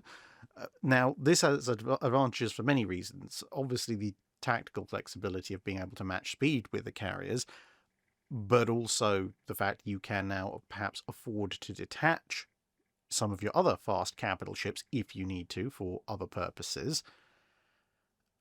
But the big restriction that you've got with Repulse, apart from the fact you probably want a little bit more fuel in her, is that she's a relatively old ship and, unlike Renown, hasn't been recently fully upgraded. So she is going to need a bunch of additional systems, and sooner rather than later, ideally. Now, the good news is that Repulse, in her last few months of life historically, did receive some Type 284 gunnery radar, so you don't have to worry necessarily too much about that side of things, but you probably want to slap an SG radar on there for general surface search, and probably a US Navy air search radar as well. The main guns, fine, you can leave those. You can get 15-inch shells off the British. It's not exactly like they're short of them. Armour-wise, she has been upgraded during the war, so while her belt and deck armour aren't fantastic, anything to write home about, they are good enough if you're going to use her in a fast carrier-Congo fighting role. The biggest issue is going to be her secondary battery. She's still got those awful triple 4-inch and a handful of anti-aircraft 4-inch. Now, yes, the US does have some 4-inch guns in storage, but ultimately it's probably a fairly quick and easy job to just go, you know what, we're gonna quickly pop you over to Bremerton. We're gonna rip off all of these ridiculous 4-inch guns and pretty much anything else that isn't a 15-inch gun or the handful of 20mm Oerlikons she just received. And we're gonna, given that this would be the beginning of 1942, we're just going to slap on a bunch of 5-inch 38s and maybe a bunch more Oerlikons and call it a day. Maybe stick a couple of fire control systems for the 5-inch guns in as well. That would be a relatively quick and easy refit. You can probably get that done by stripping off the pre-existing stuff and not really change the overall weight all that much. So you're not going to need to worry about bulges and all this other kind of stuff. Maybe introduce additional fuel storage in the double bottom if you've got a little bit of extra time on your hands to get, as I said, give her a bit more range. And you can get Repulse, I think, back in the water well enough in time for at least Midway, if not possibly even running escort on Yorktown and Lexington at Coral Sea. And bear in mind, you don't necessarily have to have twin 5-inch 38s. You could have single 5-inch 38s. You could even be using 5-inch 25s. Just, some kind of rapid-firing US 5-inch dual-purpose or anti-aircraft gun system, wholesale replacing the 4-inch. And I think, to be honest, that would probably be the extent of her upgrades in US Navy service if she's on just a long-term loan. She'd probably receive more 20mm and some 40mm Bofors as time went on. But in terms of major overall changes, apart from maybe the installation of a CIC and possibly the suppression of some or most of her aircraft handling facilities, I think that's probably all you'd see. If she was permanently in US Navy service, then as newer fast capital ships come online and some of the standards go through their refits, you might see her sent back for a major refit in late 43, early 44 to completely overhaul her superstructure as well, but I don't think the US would willingly pay for that if she's just a long-term loan. Duke Master asks, you've mentioned many times how the 42-pounder was just a bit too big for one man to load or reload, and how 10-inch caliber guns ended up being worse than the guns immediately above and beneath them in caliber in terms of general handling and capability. What are other examples of similar unhappy calibers? Well, there's a lot of different ones across history, but if you're looking at, let's say, the pre-Dreadnought to end of the World War II period, the Age of Steel, I suppose you could call it, then essentially, if you want to find an unhappy caliber, look at the navy in question and then try and determine what their general rule for gun upgrade is. Because the vast majority of navies will tend to either work in 2-inch or 1.5-inch increments. And it doesn't have to be every single increment they introduce a caliber, but you can usually see multiples thereof. So, for example, the British, if you're looking at heavy warship guns, so cruisers and upwards, you've got 6-inch, then you've got 7.5-inch, then you've got 9.2-inch, which is almost another 1.5 increase. Then you go, in theory, you should go to sort of 10.5-ish, 10.5, 11 inches, but they don't. But they do go to 12, which from 9.2 is, okay, it's technically a 2.8 caliber, a 2.8 inch increase, but it's almost 2 1.5s. And then they go to 13.5, and then they go to 15. And that's the natural progression. They do look at 16.5, in case you're wondering, during the chain of development that will end up with the G3s. And interestingly enough, 18-inch from 15-inch is, again, it's a 3-inch increase. That's two 1.5s. And then you look at something like the Americans, and, well, they go 6-inch, 8-inch, 10-inch for some of their armor cruisers, 12, 14, 16, and contemplate 18. Now, once you've worked out your navy in question's choice of progression of caliber, now you can look into things that fall outside of that, and you're almost guaranteed to find unhappy calibers. The only exception to that being if a navy in question moves over from one system to the other, mostly as a result of a treaty requirement. So, for example, the Royal Navy does end up going for 16-inch guns and 8-inch guns on their capital ships and heavy cruisers, respectively, mostly because of the naval treaty system. And that also, to a certain degree, forces the choice of 14-inch gun on the King George V's, but there's a whole other slew of issues for that, which we can look at another time. And the general rule that you're looking at, the reason why navies have these incremental but fairly regular upgrades in caliber, is that what a navy tends to be looking for is an increase in penetrative power, ideally range, but also broadside weight, such that while the weight of the guns is increasing, therefore on a similar size hull, meaning you're going to be able to have fewer of them, when you have those fewer guns, you still have more capacity. So heavier broadside, longer range, better penetration, etc., etc. And because of the square cube law, amongst others, it's that our favourite law again, then it ends up being that when you factor in, other things like rate of fire and such like, anything that falls outside of your incremental path tends to not work out very well. Now, the interesting thing is, outside of second-class battleships in the 1890s and the US armoured cruisers in the early 1900s, virtually no one really wants to touch the 10-inch gun and surrounding areas for much the same reason as almost nobody touches a 7-inch gun, with the exception of the Soviets, and so on and so forth, because they're very awkward in that whatever is below them tends to have some significant advantage over whatever is above them. So in the case of a 7-inch gun, the 6-inch gun, although it is less powerful, it has a considerably higher rate of fire than the 8-inch gun. In the case of the 10-inch gun, the 7.5, 8, 8.2, 8.3, 9.2 inch all have, generally speaking, better rates of fire and or considerably less weight than an 11 or a 12-inch gun. And the same thing for a 17-inch gun, which occasionally you see mooted in some places. It's the 15 and 16-inch calibers directly below it have good firepower, but also a regular battleship rate of fire. The 18.1 or 18-inch above it has much, much more firepower, but a big drop in fire rate. And then these, so let's take our 17, 10-inch and 7-inch calibers.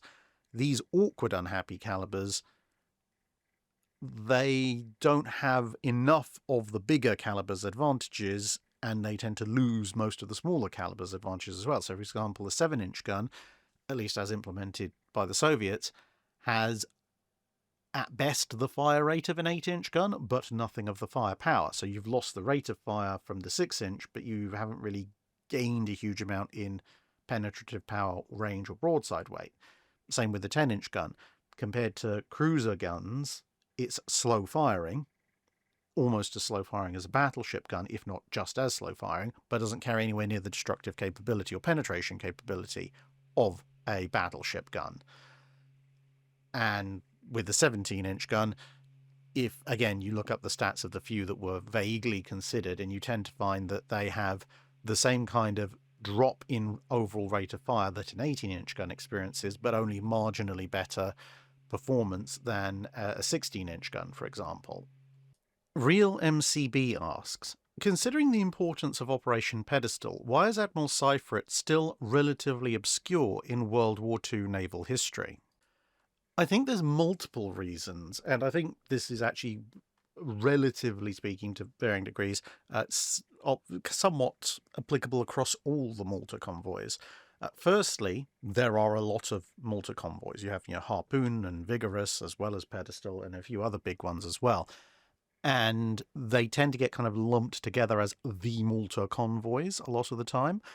And because obviously each convoy tends to have different commanders, no one's really picked one and gone, this is the one that we're going to say, lionize, I guess, I suppose.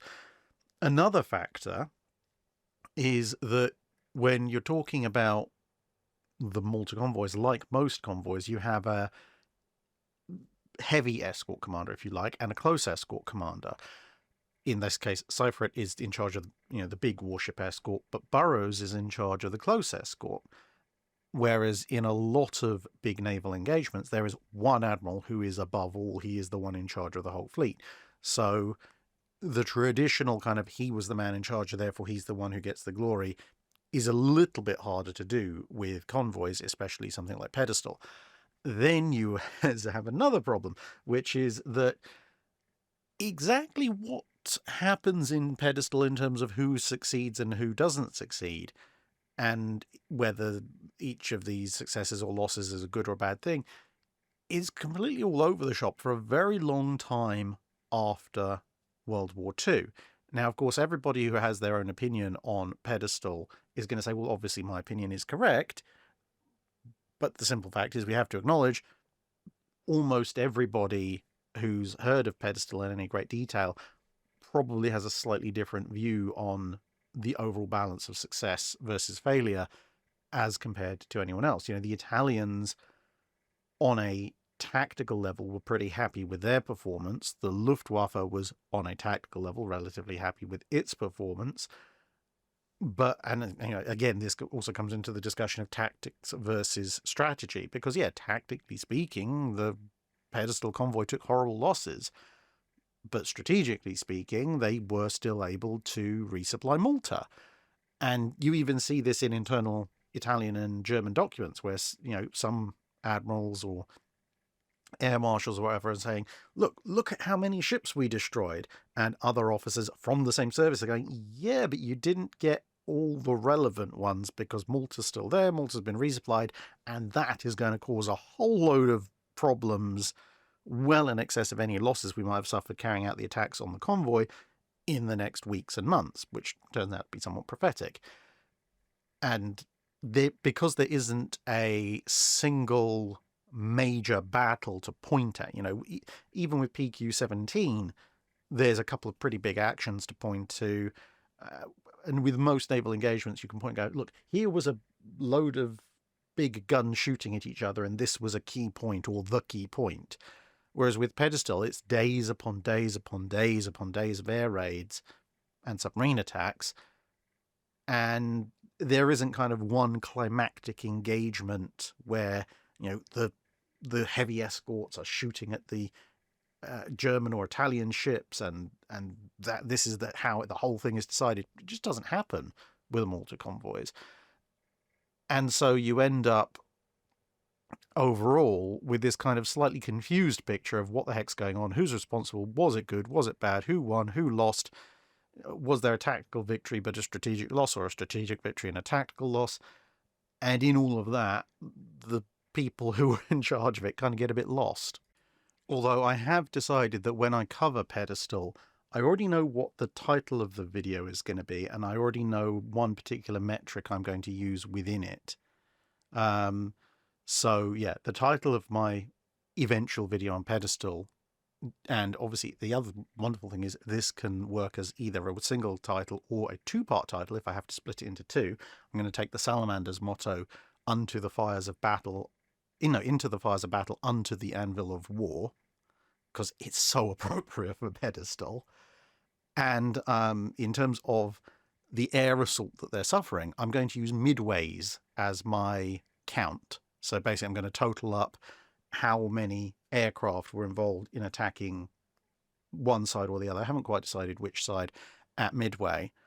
And then I'm going to use that as a metric. So, by this point along the convoy has suffered 3 midways worth of attacks. And you'd be surprised how many midways worth of attacks poor old Pedestal has to endure. Scott Jennings asks, in the age of steam and steel, there were a few ship classes that were particularly massive examples of their type, such as destroyers that almost qualified as small cruisers, or cruisers that approached the size of capital ships. In your opinion, at the start of each world war, what was the maximum practical displacement that a ship of a given type could have and still be considered a member of that type, discounting any arbitrary outside restrictions such as those imposed by treaty?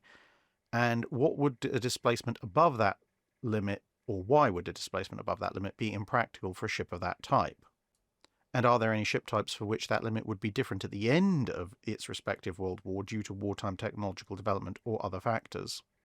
I think there's definitely movement in both world wars as to what counts as a particular ship type. So, for example, at the start of World War I would argue that anything much above maybe 13 to 1400 tons is probably a small cruiser of some description, because the average destroyer is still in the high hundreds of tons, and there are some considerably smaller than that, one or two a bit larger. Towards the end of the war, you'll have the Wicks and Clemsons, which are over 1,000. But you also have a number of 1890s era cruisers, which granted no one's using on the front lines, but they are still around in second line roles and such, which aren't even breaking 2,000 tons. So you can very rapidly approach the low end of cruiser at that stage. At the upper end of cruiser, at least in World War I, it's quite a difficult one because, of course, you have armoured cruisers, which in some cases can be physically larger and occasionally even displace more than some battleships, but are not battleships because, obviously, they are emphasising speed against protection and firepower. And, of course, the armoured cruiser then goes on to evolve into the battle cruiser, which is definitely a capital ship. And the line between armoured cruiser and battle cruiser, you could argue, is based partly on speed, although armoured cruisers are getting faster and faster anyway. I mean, if you want to be very, very technical, you could point to things like Blucher and Rurik and go, okay, well, I'm going to draw an arbitrary line and say 16,000 tons is the cutoff for being an armoured cruiser, and above that you're a battle cruiser, which can look a little bit neat because just above that tonnage limit is the Invincible. But honestly, if you look at the size and capabilities of Rurik, Blucher, and Invincible side by side, if you gave Invincible 9.2-inch guns, but you gave Blucher or Rurik 12-inch guns, or I suppose 11-inch guns for Blucher, despite them displacing a little bit less, you'd have a pretty solid argument for your more heavily gunned Rurik and Blucher being battle cruisers and Invincible being a really big armoured cruiser, because it's mostly about the firepower at that point rather than the displacement. And, of course, you're well north of a considerable number of pre-dreadnoughts in terms of displacement at that point, which, it throws everything out an awful lot. I think in World War I, you're probably better off looking at overall number and caliber of guns as an indicator rather than specifically displacement, just because of the weird and wonderful nature of all the different types of ships. Whereas in World War II, thanks in part to the regulation of the treaties, and in part just to the overall increase in size of ships and the, relatively speaking, streamlining of types, there is a little bit more of a differentiation to be made. So for the Second World War, it's very difficult, I think, when it comes to destroyers, because broadly speaking, my first instinct would be to say that a destroyer should cap out around 2,200, 2,300 tons going into World War II. The problem is you then have things like the Mogadors, which are nearly 3,000 tons. And they're in a weird space because most of the time people acknowledge that, yes, they are destroyers. They're very large destroyers, but they are still destroyers. But then in the middle of World War II, the US Navy reclassifies them as light cruisers, albeit very light cruisers. And then you have the Capitani Romanis, which are just a fraction above. And, most people will say the Mogadors are really big destroyers and the Capitani Romanis are really small cruisers. But obviously, as we just mentioned, the US Navy at the time thought a little bit differently. So, personally, I would probably come down on the side of saying that during the Second World War, start to finish, if you're above 3,000 tons, you're a cruiser. If you're below 3,000 tons standard, you're a destroyer. But you can dance very, very close to that line. Then, when you get into the cruiser category, I would say, I think you could probably get up to about 12 to 13,000 tons and still be plausibly called a light cruiser. I think if you're going above, at least, definitely if you're going above 13,000 tons pre-war with a 6-inch armed ship, you've gone a little bit too far as far as a light cruiser is concerned. You can go higher with a heavy cruiser, but I think a light cruiser, at least a well-designed light cruiser, probably should cap out around there. With a heavy cruiser, again, at the start of the war, 13 to 14,000 tons, maybe 15 if you're really pushing it, but I'd say probably more around 14,000 is what you need for a good heavy cruiser, an 8-inch cruiser. Again, if you're going above that, you're going a little bit above and beyond. You're just being inefficient. Now, the weird thing is there is a bit of a gap, because if you have a 15, 16, 17,000 ton ship, that's not big enough, in my opinion, to count as a small capital ship, but it is big enough to go, look, you're just being stupid. You've been hilariously inefficient or impractical in designing your cruisers. Once you edge past about 20,000 tons, then I think you start classifying as a small capital ship. Of course, by the end of the war, you have really big stuff in the works, like the Minotaurs, which don't get built, the Worcesters, which just about do, and the Des Moines, of course, which all push the displacement of what is classified as a cruiser up considerably. And then you get into the whole argument of what the heck the Alaskas are. And then, of course, once you, at least pre-war, 20,000 tons and upwards is a battleship or capital ship of some description. By the end of the war, I would say your treaty era capital ship at full displacement, so around 35,000 tons, is probably your entry level now for true capital ships by the end of the war. And you will notice big gulfs in those size classifications once you get past the cruiser-destroyer line.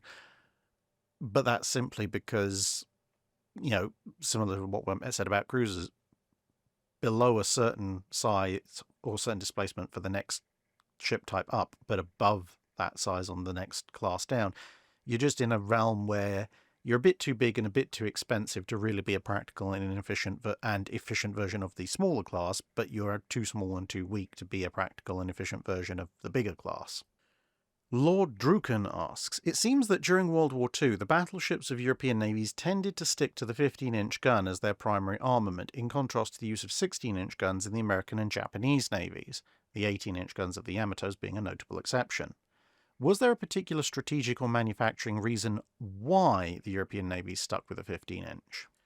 There's a few reasons, but two of the larger ones are simply that if you are trying to stick to the treaty requirements for displacement, or at least you're trying to pretend that you're sticking to the treaty requirements for displacement, a 15-inch gun, its associated turret, and protection against said gun is realistically about as large as you can go and retain decent speed and decent range without making some kind of dramatic compromise. The Royal Navy, of course, considers 15-inch guns for the King George V. They end up dropping to 14-inch, in part because they want to put the saved weight into protection. The French get decent protection, decent firepower, and decent speed by use of their artificial circulation boilers, and the Germans and the Italians end up just cheating. So, there is that. I think if you're going to do a well-balanced treaty battleship that covers all aspects of speed, protection, and firepower relatively well, without perhaps being particularly excessive in any of them, the 15-inch gun is probably about as large as you're going to go. And yes, before anyone points out the South Dakotas exist, yes, the South Dakotas are a significant feat of engineering, showing you can get a 16-inch ship with decent protection and speed into a 35,000-ton wrapper. However, the South Dakotas do make some fairly significant compromises in other areas, like size, in terms of being quite short, dumpy little things, and a few other areas as well. Hence why I said well balanced. Now, there is one other rather big elephant in the room, which is that because of the lack of warship development, essentially, and the associated technologies during the interwar period as regards capital ships, people haven't really moved on to building and testing newer and bigger guns. So the development of a modern gun to arm your battleships with essentially means you have to use a similar caliber to what you were using before, or you have to invest a considerable amount in your gun making foundries to upgrade the gun pits and all of this to make a substantially larger weapon. So the Germans obviously had Bayern and Baden and Saxon and Württemberg, for that matter, under construction. They used 15-inch guns, admittedly slightly shorter 15-inch guns than were finally used on the Bismarcks, but they were also considering 16.5-inch guns for things like the L-20E Alphas. And it just so happens that, the 16.5-45 gun, lengthwise, it's very close to the 38cm SKC-34, which would arm the Bismarcks. So you just have to play around a little bit with existing gun pits. You don't have to do anything larger. Whereas if they tried to do a 16-inch gun, you would have needed to build bigger gun pits if you're doing a long barrel version, which what the Germans were looking at as an alternative. And similarly, you had the Caracciolo, you had 15-inch guns being built by the Italians towards the end of the First World War. Now, granted, that was a relatively short 15-inch gun, so there would have been some work that was needed for the Littorio class's 50 caliber weapons, but it's still a 15-inch, so shell manufacturing techniques don't have to upgrade themselves that much, and overall size of things like lathes, barrel boring machines, presses for the individual hoops, etc. None of that really has to be changed that much to make just a longer 15-inch gun in the way that, doing a 16 or 18-inch would have. The British, of course, have the Lions. They're planning them with 16-inch. They are going to have to build new 16-inch guns, but they did have the 16-inch guns built for the Nelson, so they have a little bit of an institutional leg up at that point there. Reva's Rambling Recess asks, remembering the flag rooms aboard HMS Victory got me thinking just how much spare cloth was actually aboard a ship of her size while at sea. In the tradition of repairing as they went, for signals and the like, did it come in different colours, or did they have the dyes if they needed to make a repair, or was there something entirely different going on? Just how much spare sailcloth did they have in general, and where would they store it? Well, spare sails would be stored aboard ship, entire whole spare sails. I mean, here's one. This is a spare sail from the Vasa, one of several that were recovered, and they were generally stored deep in the hold, so you know where the rope storage is.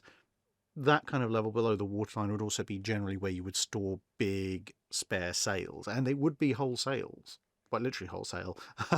Obviously folded up nice and neatly, but you'd have to bring it up through the hatchways because, you ain't man packing a full sail's worth of canvas up the ladders or stairs, depending on the ship in question. You might even store it a little bit deeper in the hold, depends on your exact ship and a few other factors as well. On top of various spare sails, you wouldn't carry a full outfit of spare sails, but you carry some spare sails. You would also obviously carry spare sail cloth in bolts or rolls, which you could use for patching some of the bigger sails and making general field repairs.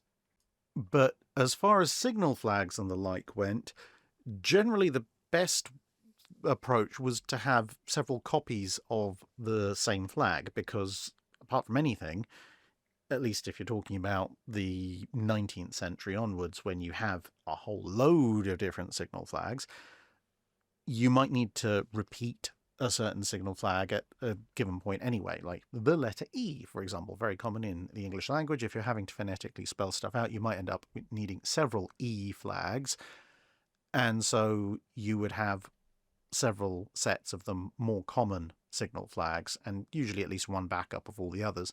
So if you did lose one, got scullered, shot through, worn away, you could just replace it. You wouldn't tend to carry multiple bolts of lots of different colours of cloth for making up your own signal flags as you went, but you would also have, for ruse de guerre and things like that, various foreign flags aboard, as well as potentially even multiple different types of squadron flag. So for a Royal Navy ship, for example, in the classic Age of Sail, you might carry a white ensign, a red ensign, and a blue ensign, and multiple copies of those ensigns in different sizes, just in case you were assigned to different squadrons. Now, normally that wasn't the case, and you have things like the Battle of the Nile, where recent reinforcements that were flying under a different coloured Royal Navy ensign are still flying that different coloured ensign at the Battle of the Nile, even though technically speaking they should be flying at Nelson's ensign. But it's not considered a massive deal. Same thing at the Battle of Cape St. Vincent. And I suppose if needed, you could cannibalize one of the foreign ensigns you might be carrying if you absolutely needed urgent replacement of a specific signal flag. But ultimately, this is a warship, not a haberdashery, so there is a limit to the many types of spares you might carry. Although some of the more inventive officers might have small collections of dye aboard, which obviously take up a lot less space, and you could use to potentially dye cloth if you, again, needed to urgently make up a signal flag. Stefan Pirot asks, how did newly assigned captains prepare themselves for their new command? For instance, how was the German Kapitän zur See Fritz Hinze expected to know the Scharnhorst inside and out in such limited time? As far as I know, neither he nor Erich Bay had much or any experience with commanding a battleship, yet they were ordered out to sea less than 2 months after they were assigned. How did they know the ship's capabilities, flaws, and operational procedures? Especially in a navy like the Kriegsmarine, it seems to have been a very steep learning curve in capital ship command, whereas in other navies like the Royal or American, most captains seem to flow more gradually and smoothly into their commands.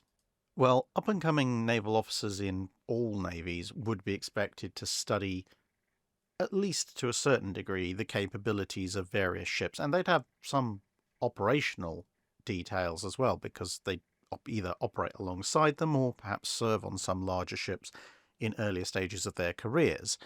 So they'd have some idea what they were capable of, perhaps from some practical experience, although not necessarily in command, and from operating, as said, alongside them in day-to-day practice.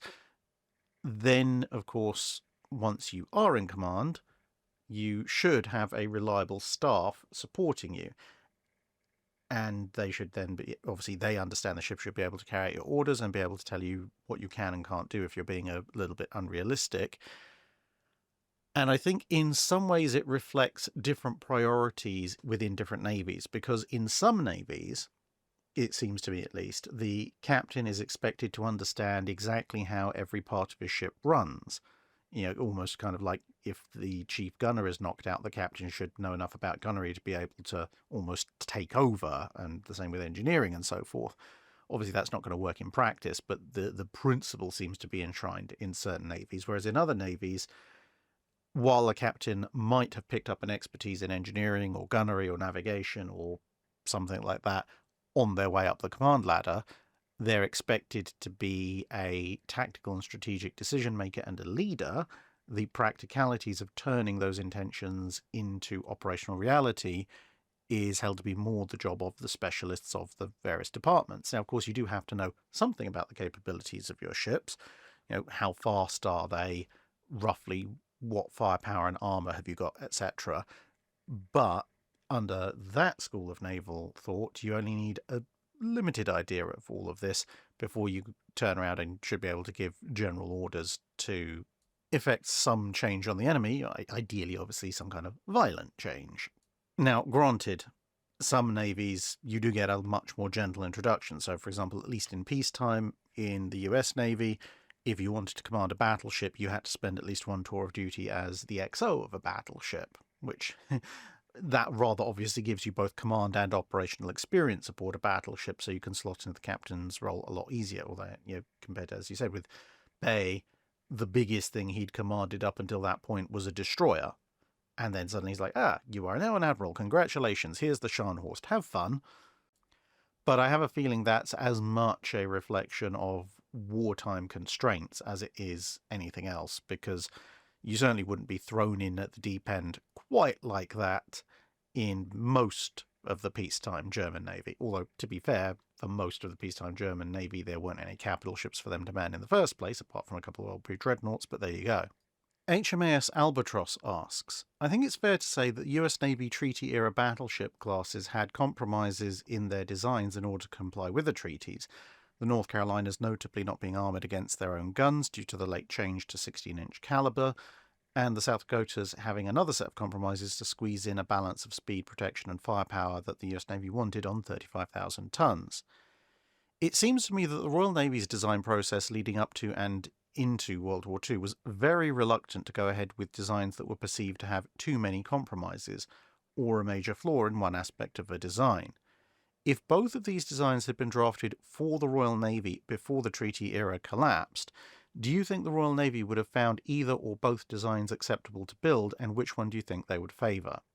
Now, practically, there are quite a few red flags for the Royal Navy in terms of both the North Carolina and South Dakota designs, but those are more general to the Royal Navy and how it designed ships, period, at the time, as opposed to the design specifically. For example, the US use of high-pressure boilers. The Royal Navy would turn around and say, we don't like the manpower requirements, we don't like the maintenance requirements, we prefer lower-pressure boilers. But if we ignore those larger-scale issues, which, as I say, they're more about the Navy rather than the ship designs themselves, and look at the specific strengths and weaknesses inherent to those two, the 35,000-ton American capital ships, I think the Royal Navy definitely would have rejected the North Carolina designs. They thought the North Carolinas were reasonably impressive overall on paper, but you've got to remember, Royal Navy battle doctrine at the time thought that a decisive engagement range was going to be in the low tens of thousands of yards, maybe the mid tens of thousands if you were lucky. And the Royal Navy was very conscious of the fact that you had ships like the Nagato and the Colorado around, and potentially whatever the Yamato was going to become. Bear in mind, at that point they were thinking maybe it was going to be a 16-inch ship. So between that and 15-inch ships under construction in Europe, they are going to want a ship that can withstand that kind of firepower. So they've got to withstand 15 and 16-inch shells, and ideally it's got to withstand those shells at least at relatively close ranges, medium battle range, you'd say. And unfortunately, the North Carolinas just aren't capable of doing that. They're designed to fight a long-range gunfight with 14-inch guns, and armoured against 14-inch shells. That's perfectly fine for US Navy doctrine, bearing in mind that outside of Nagato and Mutsu, a long-range gunfight with 14-inch guns is exactly what they're expecting to face against Fusos, Isseis, Congos, etc., etc. But for the British practice, North Carolina's armour scheme just isn't going to stand up to the kind of firepower they're expecting to potentially face at 14,000 yards. So they would consider it overgunned and under-armoured and reject it on that basis. The South Dakota is a bit more of an interesting one because, of course, the South Dakota is designed to withstand 16-inch gunfire, albeit at longer ranges, and it has 16-inch guns, and it has decent speed, and a good anti-aircraft battery, etc., etc. I think the general principle of the South Dakota class probably would meet with a reasonable amount of favour within the Royal Navy. They might still be a little bit leery of the armour scheme because, of course, again, it's designed around a longer range engagement profile. The sloped armour loses a significant amount of the sloped part's protectiveness as you get closer and closer, but it's still better than nothing. Royal Navy aircraft handling procedures call for a midships handling, not tail handling or fantail handling. And, of course, they're fairly compact designs. So I think the Royal Navy would have some issues with the South Dakotas, particularly around the fact that their armour scheme probably still isn't going to stand up brilliantly at 14,000 yards against 16-inch gunfire. But as a general overview, I think you could probably persuade the Royal Navy to accept the South Dakotas with a few tweaks, again, ignoring things like high-pressure machinery fits and so forth, much more readily than you'd get them to accept the North Carolinas. They wouldn't be particularly happy about it because, of course, the Lion type is what they wanted, but they could make it work. Salami Sales Express asks, "Hi Drac, history is full of examples where a new technology is resisted by leadership, and instead of implementing it wholesale, some half measure is compromised upon. Typically, it's found the half measure is worse than the new or the old technology by themselves, but are there any examples of these half-baked measures actually ending up superior?" I mean, in some ways it depends on what you want to define as a half-baked measure or a half measure. You could, by some definitions, for example, categorize the US 5-inch 38 as a half measure, because as I detailed in the video that I did about the origins of the 5-inch 38, the US was going, "Oh, well, we really like anti-surface guns, but we also need anti-aircraft guns. We've got the 5-inch 35, that's a pretty decent anti-aircraft gun, but we kind of want a dual-purpose gun as well, but we think it should be heavier. But then if we make it heavier, it's going to compromise our anti-aircraft capabilities." And essentially, they're having the same internal argument that the Royal Navy is having around about the same time. And then in an almost Solomonic level of brilliance, someone just goes and grabs a submarine deck gun and goes with a hacksaw, "Shunk, I have made a 5-inch 38 caliber gun. It shall do for both. Please shut up and start manufacturing it." I mean, it's a bit more complicated, hence why I did a whole video on it. But the general gist of it is that the 5-inch 38 was not actually what they were looking for at the beginning. They were looking for something that was going to supersede the 5-inch 25, but also somehow have the firepower of a 6-inch anti-surface gun. But then they ended up with, pretty much the best heavy anti-aircraft gun of World War II by, as I say, chopping up an old submarine deck gun and making a few modifications. Or to go back in history a bit further, you could look at the Razes. Yeah, people did build some heavy frigates in the aftermath of the War of 1812, 24-pounder or even 32-pounder frigates. But at the time, if you compare and contrast the various capabilities of various purpose-built heavy frigates, not just US ones, but some of the ones that the British and the French threw together or had thrown together in the past, and then you look at the capabilities of the stuff that they would introduce 5-10 years down the line, you can see what they were trying to aim for, but then you have someone rock up and just go, "Okay, we're going to take a couple of old ships of the line. We're just going to take off that upper gun deck. We're going to keep that lower gun deck," especially the 1810s era Razes, where they're keeping the 32-pounder lower gun deck. And suddenly you have a heavy frigate with the whole strength of a ship of the line, the full whole strength of the ship of the line, the sail and rigging plan of a ship of the line, but nowhere near the weight of the ship of the line, but you've got that nasty 32-pounder broadside. And suddenly everyone's going, that's actually really, really good. and then they spend the next 10, 20 years trying to better them. Or you could even look at the German Electra boats, the Type 21 and the Type 23, because ultimately the Germans were trying to wholesale replace diesel-electric propulsion with the Walther hydrogen peroxide system. They developed the Type 18 hull, and then they hit some roadblocks with the technology, and then someone just goes, well, diesel-electric but more battery in Type 18 hull equals Type 21. And yes, of course, they have all the production issues trying to do all the modular construction and everything, but a working Type 21 is a really darn good submarine for World War II. And it's a half-baked measure. It's a Walter submarine with some old-school diesel-electric propulsion crammed in and a bunch of extra batteries for good measure, in very crude terms. So yeah, there's a few different examples I guess you could point to over time. And finally, for this week, Peter Guy asks, can you briefly describe the tactics in the Age of Sail regarding firing broadside volleys in combat? When ships of the line met in a line of battle, how long did they maintain simultaneous volleys of all guns before closing and engaging in boarding actions? At some point, did it devolve into a fire-at-will scenario instead of simultaneous volleys? And how did they coordinate raking fire when the attacking ship was passing astern of the enemy vessel, and thus not all guns could fire simultaneously, but had to wait to pass in sequence? A lot of this will depend on the tactics being used in a specific battle, because if you have overwhelming firepower, you're obviously going to give fewer volleys to your opponent, full broadsides before you close in and board. If you're equal or potentially even theoretically outgunned, there's probably going to be a longer gunnery duel going on, and obviously multiply up for, not just a 1v1, but you might be a 2v1 action or whatever. And other factors, like the relative size of the ships, capabilities, wind direction, and speed, and so on and so forth. Plus, are you fighting a 1v1 or a small squadron action or a fleet action? Because even if you're fighting a fleet action, you might theoretically have your opponent down and on the ropes, but even if they've surrendered or coming close to surrender, you might not be able to break out of the line to board them because you need to keep your place in the line of battle.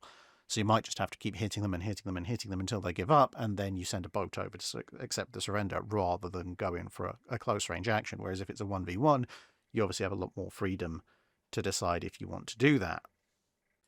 Now, there is a psychological shock value as well as a material damage value to firing a full broadside as opposed to scattered shots with individual guns.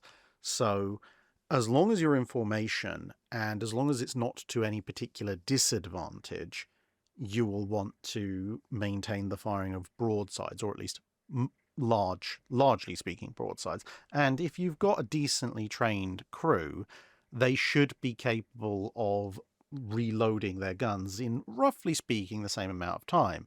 So you're not losing that much by, let's say you can reload your guns once every 90 seconds using an arbitrary figure. That would be really, really good for the early Age of Sail. Still pretty good even in the late Age of Sail, but okay, so let's say you can reload in 90 seconds. Ultimately, if you're fighting an enemy ship, being able to unleash a full broadside every 95 or 100 seconds is going to have a lot more material and psychological effect on your opponent than perhaps your guns firing 5 to 10 seconds faster, which ultimately is not a huge amount in the grand scheme of things, but firing individually basically as they load. But as time goes on, people get tired, casualties start to build up, and perhaps you're not in a straight-up side-by-side confrontation and opportunities are coming and going to fire pretty much on a second-by-second basis. That is when you will kind of devolve into a fire-at-will kind of scenario where everybody just loads and fires as fast as they possibly can.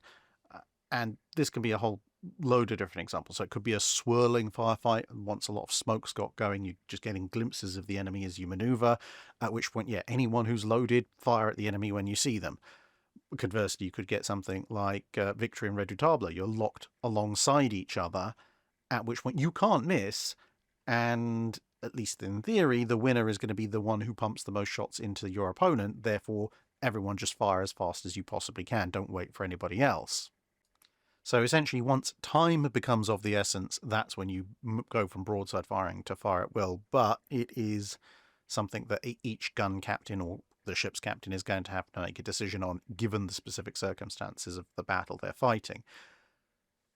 And in terms of coordinating raking fire, if you're passing astern or across the bow of an enemy ship and you can't bring everything to bear at once, well, this is where, again, the training of your gun crews pays off, because you'd give an order that might be similar to something like fire as you bear.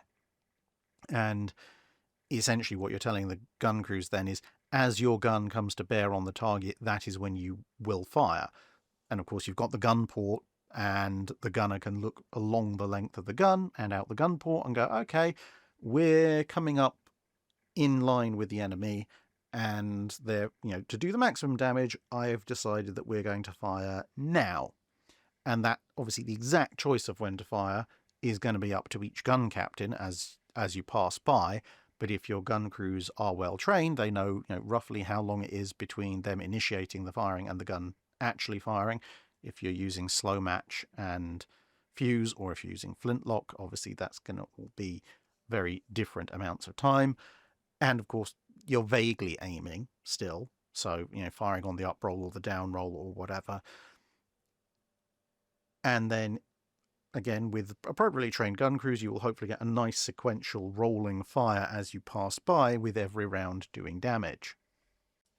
And that's why there's both a surprising amount of trust going on with Age of Sail crews and gun crews and their captains, both gun captains and captains of the ship, but also why training could make all the difference.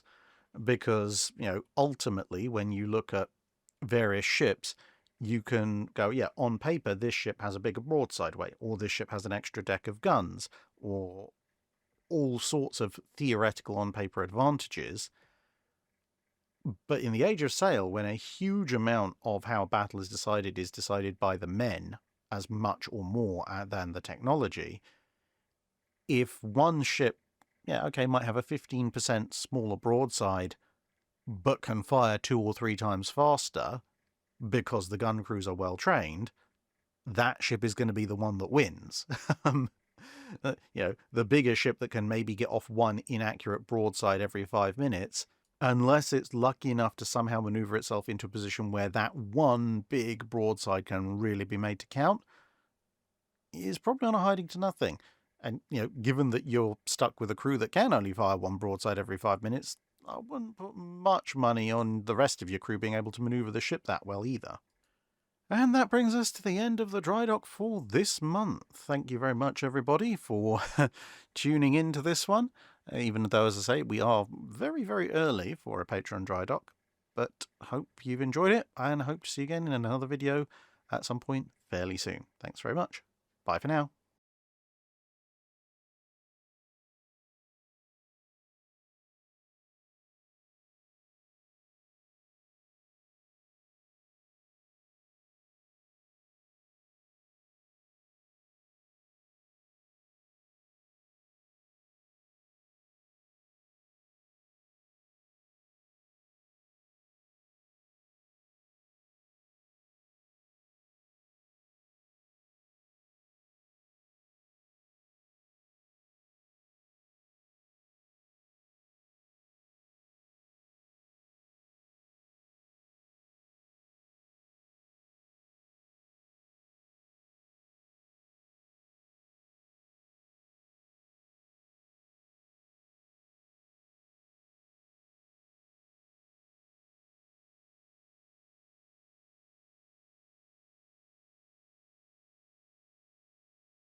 And that brings us to an end for part 1 of Drydock 351. Join us again soon for part 2.